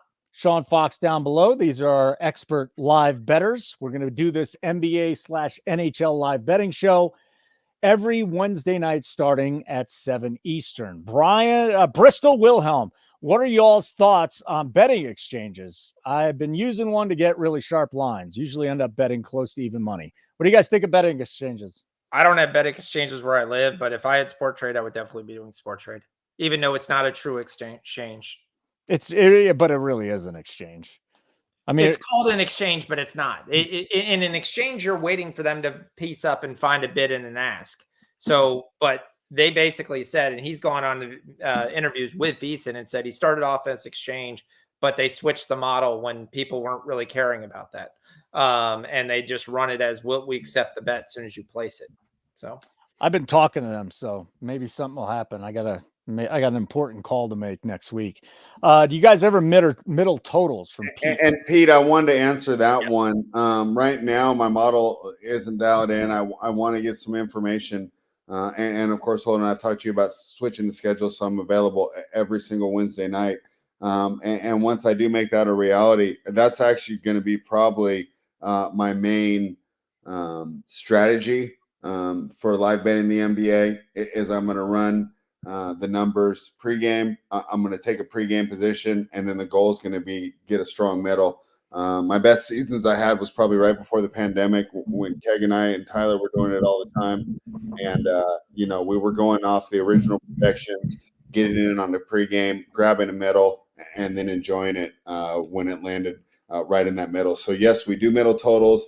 Give me a little while to dial in, though. New teams, and I think I've talked about it before, at least with you off the air, Holden. One of the problems I'm having right now is the lineups are in flux so much more than they used to be. Simply using team performance isn't enough. So I have to really dial in how to adjust for these players being in and out of the lineup. I'm very confident if one player is out of the lineup, but when these teams start to sit 3-4 guys in a night, it's really skewing everything, not only for that game that I'm handicapping, but when I'm projecting moving forward on how heavily do I weight that game. Let's talk about some live betting strategies. All right, Fox. And do you go in with a game plan, or do you just see inefficiencies in the market and hammer away? I go on a game plan. I have a set number for probably every single guy that I'm looking at from a points, rebounds, or assist. And then I look at what the books are offering. I mean, like, for example, I had Wilson at double digits. Wilson got we got a number at 6.5. We cashed that one without any issue. He's got 12. Matherin, I had a number at 15. We got that one at 11.5. So that's where I look. Now, granted, you won't get these there because as soon as Matherin has 17, by the way, right now. They're letting him close down the stretch. He's going to probably get to 20 points tonight, and he's going to be at 15.5 for his game, which is what happens really quickly. So a lot of times with props is I tend not to. Everyone wants to bet Giannis, everyone wants to bet Steph Curry and stuff like that. I tend to look at the other players who have roles, defined roles, and especially 6-men and 7-men that come off the bench, because you can get much more value off those props than other things. The other thing is also assist and rebounds of small forwards.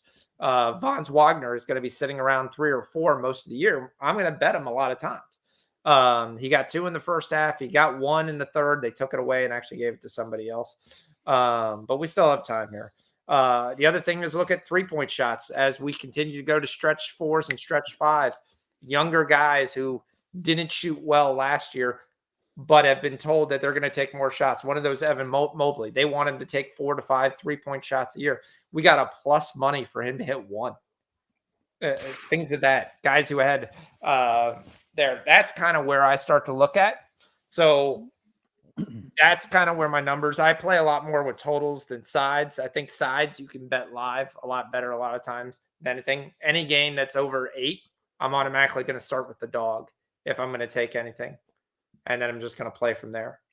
Yep. Spread, get your thoughts here. Card Addict wants to know, do you have your own model or white labeled and use someone else? What does white labeled mean? I don't know, but you have yes, your own. I do, but Card Addict, I got to give you the full disclosure. I created this a long time ago. And at the time, I'm working at a warehouse at UPS, and I'm just hanging around a bunch of guys that just bet the favorites on every game. So I thought, this model I created was pretty sharp. And then I started networking with guys like, Whale Capper and Noobs, and they're showing me their models. And mine is very rudimentary compared to what they're doing. One thing I need to improve on that I'm working on right now is, like I said, adding in the individual players, because everything that I had used so far was based on the full team's performance. And I would say up until 3 or 4 years ago, that was just fine. I did think the market overreacts to simply one player being out, and I felt that my projections would still be pretty solid. But like I said, the problem I'm having now is you see these players, these teams, and they'll sit 3 to 4 different rotation players in a night, and it skews everything, not only for that night's game, but just for your overall data. So that's the adjustment I'm working on now. But, if you do decide to do this sports betting, you're not just going to be able to create a business plan and do it for the rest of your life. You're constantly going to have to be adjusting, constantly being tinkering and being aware of your own weaknesses and your ability to project things. So I'm aware of that weakness, and I'm working on it right now. All right. Very good. Transparency. That's what you're going to get here at Nuke the House. You'll get winners. You'll get transparency. Website's open for business again. We're going to kick out all of the people that aren't paying for the Discord tomorrow night at 6:00 Eastern. And the only way you're going to be able to get the second half, the witching hour of our Thursday night football broadcast with the Rams and the Vikings, only way you can get those bets is by being a member. So sign up right now, nukethehouse.com. We are taking payments. And I highly recommend. I mean, we got guys in here. Hey, guys in the chat. Seriously, subscribers. I'm not telling you to do this. I'm asking you if you're interested in telling people what they get when they sign up at Nuke the House, because this place is just absolutely ridiculous. I've been a losing bettor for a long time, and then I found I found Keg, and now I'm a winning bettor. What do they say? 99% of bettors are losers. Well, Keg got me to be a winner, and now I'm telling Fox. I got spread. I got Coop. All these Matt. All these guys here, they're just so great at what they do. And the thing that is interesting about us, and that's different about us, I don't think you're beating the books unless you're a guy like Fox, but unless you're the sharpest of the sharp, you're not beating the books betting -10s, -150s, -200. It's just not going to happen. That's why the books are in business. We do it a different way. Okay. You might lose 70% of your bets, but when you're hitting 8-1s, 11-1s, they just hit a 17-1 over the weekend, you're going to be profitable. So yeah, it sucks losing 7 out of 10 bets, but it also, you love it when all these bets hit. So it's just a little different way. We tweak it and then you win. It really is amazing. So there you go. Yeah, I am the oddball around here. I will say, I am the one that, yes, I'll take my underdogs, but I do -110s a lot. Yeah. But how many guys can win that way? Not many. Not many, no. Not many at all. There are guys that do, but most of the people you're tailing out there for free, they're not going to be profitable like Sean. They're just not. Santee is up to 6 points. It's in the early midway through the first quarter. Yep. I mean, if that one doesn't hit, that'd be in the Bad Beat Hall of Fame. On 10+ points for him. He's already more than halfway there in the first 8 minutes of the game. Scoot hit. Is that what you had, or are you giving the play out? I'm giving the play. I was giving 2 more plays. I didn't all right, hold on. So you're not worried about coming off the bench there? No, I actually like it. Give the game. Hold on, Fred. Give the game and the player and the play. Scoot Henderson for the Portland Trail Blazers at 11.5 points. I think he's still going to get plenty of minutes, even if he doesn't come off the bench. Comes off the bench. I like the play at 11.5. I love the Trace Jackson Davis over 1.5 blocks. You're talking about a guy who had 2, 3, 4 block games last year. He's the only center on the roster. They're going to play versus a team that has a number of centers.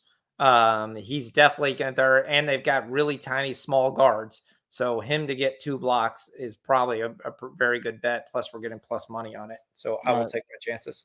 Let me go bet this. Scoot Henderson over 11.5, right? Yep. And you're gonna have to give me the other one because I didn't hear it very well. But Trace Jackson Davis, TJD, yes, 1.5 blocks. Okay, yes, TJD, but you don't math. Oh, come on, huh? I thought you were the one that would bust my balls about when I typed math. Like most of the people in the chat know when I typed math, it was Matherin who I was talking about. But yes, yeah. I mean, I know math, but listen, you got a lot of people do not bet the NBA, and Trace Jackson Davis, Golden State Warriors over 1.5 blocks. That's where the play is. Spread, what are you seeing, buddy? What's on the board right now? Oh man, I'm sweating out the end here of this Pacers the pre-flop play. I thought I was going to get it home. They get 2 stops, kick it out here. Now it's 113 to 109. We'll probably have a foul shot. So I think I'm on 5. You got plus 5.5, right, Sean? Yeah, I'm sweating out. Yeah, and I'm on -5. So yeah, I mean, it might end up if these guys go 1 and 2 from the free throw line where I can push and you'll hit. So we'll see what happens there. Unfortunately, it looks like we're not going to get that over home. But I'm keeping an eye on this Hawks game. They're at 175 right now. So we need 4. So that one's looking a lot better. At least we'll hit that one. The Magic are starting to absolutely blow away the Heat. They're up by 18. So it's interesting. I talked earlier about, hey, this might be the last iteration of this little Jimmy Butler team. I'm sure Pat Riley's watching this, and he's probably furious. I'm really curious. I really think he could be the guy that just swings everything in the East if Miami does decide to move off him. Fox, I got the TJD at plus 130 on the 1.5 blocks of the over. Is that a good number? Yeah. Okay. Beautiful. Take it at anything you can get plus. I think he's easily going to get 2. Yep. Okay. Beautiful. Guys are doing all right for the first games of the year. I'll tell you that much. Let me update you on what's going on. In a rather humorous thing here, it looks like Halliburton just went over that 13.5 and 14.5. Way to go, Card Addict! If you bet it, way to go, buddy. I know B Square had it too. B Square's on a roll, man. Yeah, B Square won what was it, 42 units in one night on that Monday Night Football game? Because you got on the Brees Hall, we couldn't get in on time. He won more money than us. Sometimes our subscribers win more money than us, or at least get more units than us. I don't know if everybody's betting 1,000 a shot like Keg, but I mean, get there. It's open, guys. It's going. It is turning into a great night, Maddie. It is turning into a great night. NukeTheHouse.com. Sign up right now. Do it. You guys have been asking us, hey, how can I get to be a member? Well, we're back up. You go there. You click on subscribe. $59.99 a month. $599.99 for the year. $120 savings. And we just launched this show for you guys. NBA live betting show with some NHL plays as well. And to update you on the NHL plays, before he left, Zargo already hit first team goal in the Flyers Caps game would be by the Caps. He hit that at plus 115. We're also on the Caps puck line. If you're not a hockey bettor, that means they got to win by 2 or more goals. Caps up 4-2 at the end of 2. We're also on Logan Thompson, the goalie for the Caps, under 28.5 saves. He's at 17 through 2 periods. So they're going to need 12 shots on goal in 1 period to kill that. Give me a break. Give me a break. Let's go, Beast. Let's go, Card Addict. You're all awesome too. Hardaway under 18.5. Anybody got a thought on that? For the Pistons with 8 seconds left? No, the game's over. It just ended. No, it's over now. So maybe I lose based on free throws. That's the part. It's to be fair, watching that game, I wouldn't fault your handicap, and that's where the NBA gets tough. You got the right idea on this Pistons team. They just got to learn to stay composed there, because you can kind of see them get tight there in the fourth quarter, and that same tightness is what cost us that over on the live play. He was just saying he was on it. So he hit it. Good job. Transparency is what we do here. We dropped the live bet. Pacers Pistons, we had a 230.5 to the over. It ended at 224. These things happen though. Full trust and spread. Spread, what's the other bet you're on right now? The Nets? Yeah, we're on the Nets one, and that looks a lot better. I'm seeing 90 to 87 with 9 minutes going in the game. So feeling a lot better about that one. What was the number you got in at? I got 214.5, but I think we gave out 215.5 to be fair. 221.5 right now. So that's looking good. Guys, I'm going to get some more water, come back. We'll be on for another, I don't know. What do you think? 20 something, 30 minutes or so. So hang out with us. I'm going to go upstairs, get some more water. Spread and Fox, I leave it to you for a couple minutes. That's fun. Yeah, all right. What other thoughts do you have just about the NBA season as a whole?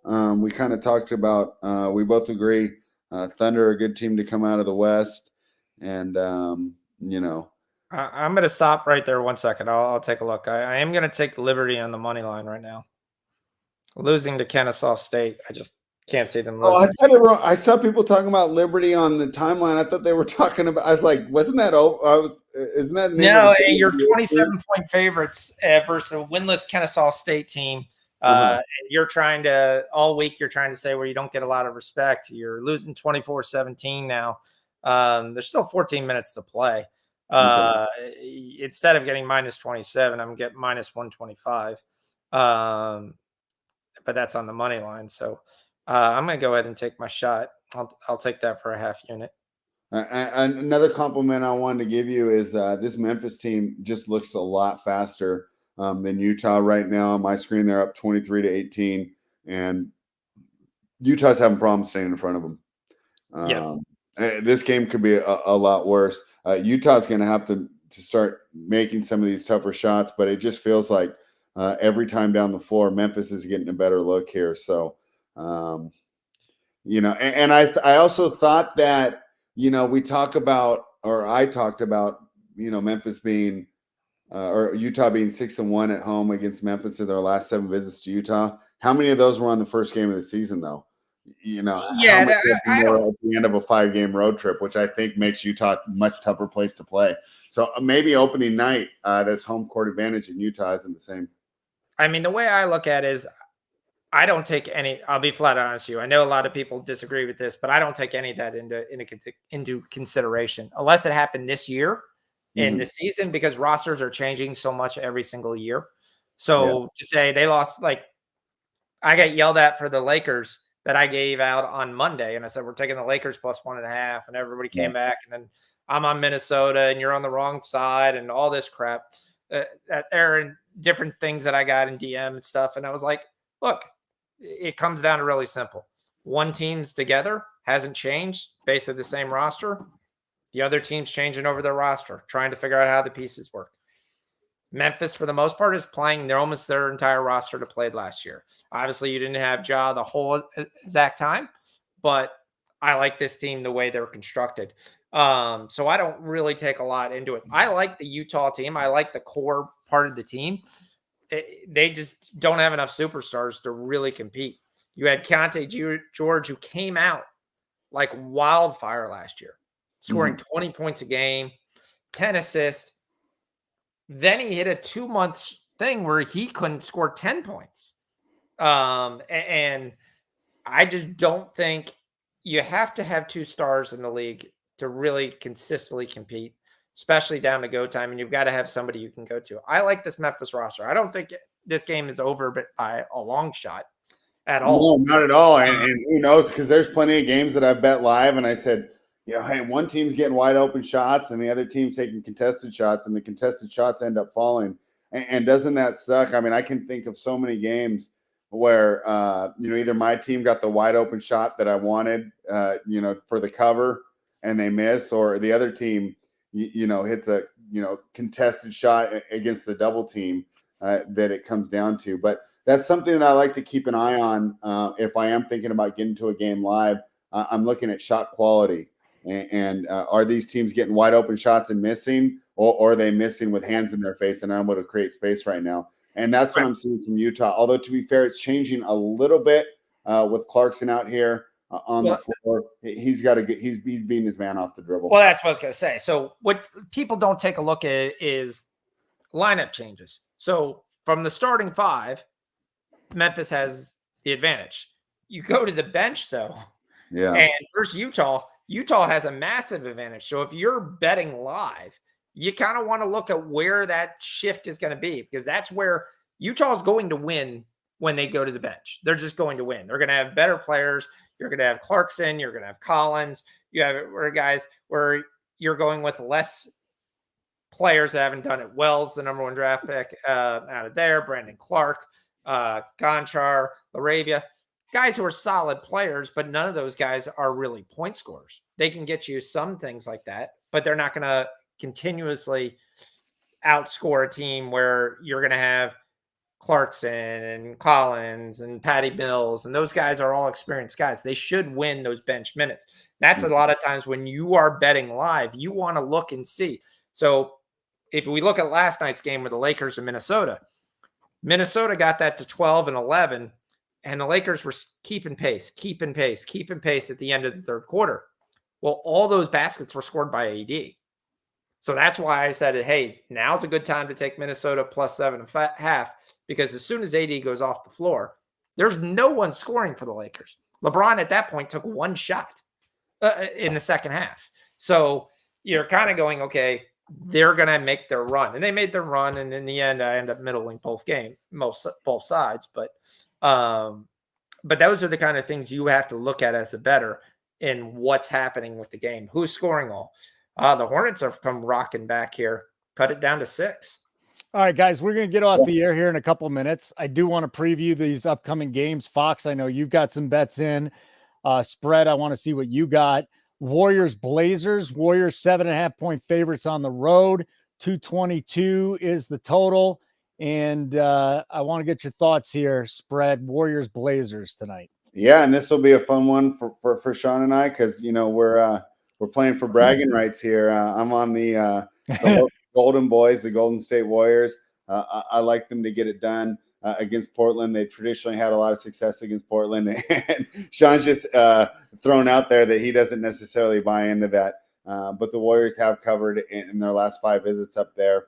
But we'll see how it goes. The one thing I will say for the Warriors is, definitely going to have the best player on the floor tonight. And I don't think that Steph Curry is going to be all quiet like Tyrese Halliburton was. But I want to piggyback off his point off the benches. And I think that I want to do that because it fits in to when we're talking about these games here tonight. Whenever the spread is more than 6 or 7, I always contend that it's the bench that's going to cover for you if you're going to take the favorite. So when you're laying points like this, you want to make sure you have the bench advantage. So those will be some key minutes that I'll be looking forward tonight to see if the Warriors can get it done. What do you got on that game, Fox? I'm the opposite way, but I kind of told you the reason, one and the why. One, I think you're away from home. You're having a high spread. I'm going to take the dog at first, and I'll look for a live play to get on the Warriors someplace at some line, probably less than 5. I think if Aiden is active tonight, I think they have enough scoring to either start off really hot and get the line low, or at least basically keep it close. So, all right. Second, do you have any bets down in that already? You got the TJD, right? I got the TJD and I got the Scoot. That's the same game. All right. Scoot and TJD bets. Will you just give those one more time? TJD over 1.5 blocks. And what was the Scoot bet? Over 11.5 points. How are we doing on our Santee? Is he there yet? What a call, by the way. Like, He's if that doesn't, right, he's got 9. We got Santee over 9.5. He's got 9. What are they just going in the second? So. Yeah, I mean, that's what a look. If that doesn't hit, it's Bad Beat Hall of Famer there right next to What a look. All right, Sean, I'll come to you first on the last game, since I went to spread first on the other one. So our last game of the night is going to be Phoenix Suns versus the Clippers. I've taken the Suns at 2 units. Taking the Suns minus 4.5 at 2 units? That's correct. Yeah. Holy shit. And we're completely aligned there. This Clippers team, man, and I feel bad for them as a Sacramento Kings fan, which makes me an official Laker hater. I would love for the Clippers to take over that town, but they sold their soul. I don't want to necessarily say to the devil, but they sold their soul to a man who's been hospitalized more than he's been on the court lately. And without Kawhi Leonard out there, you got 35-year-old James Harden. I'm sure he'll get plenty of assists tonight. If you're against us and you want to get involved on the Clippers somehow, I wouldn't mind a Harden assist look.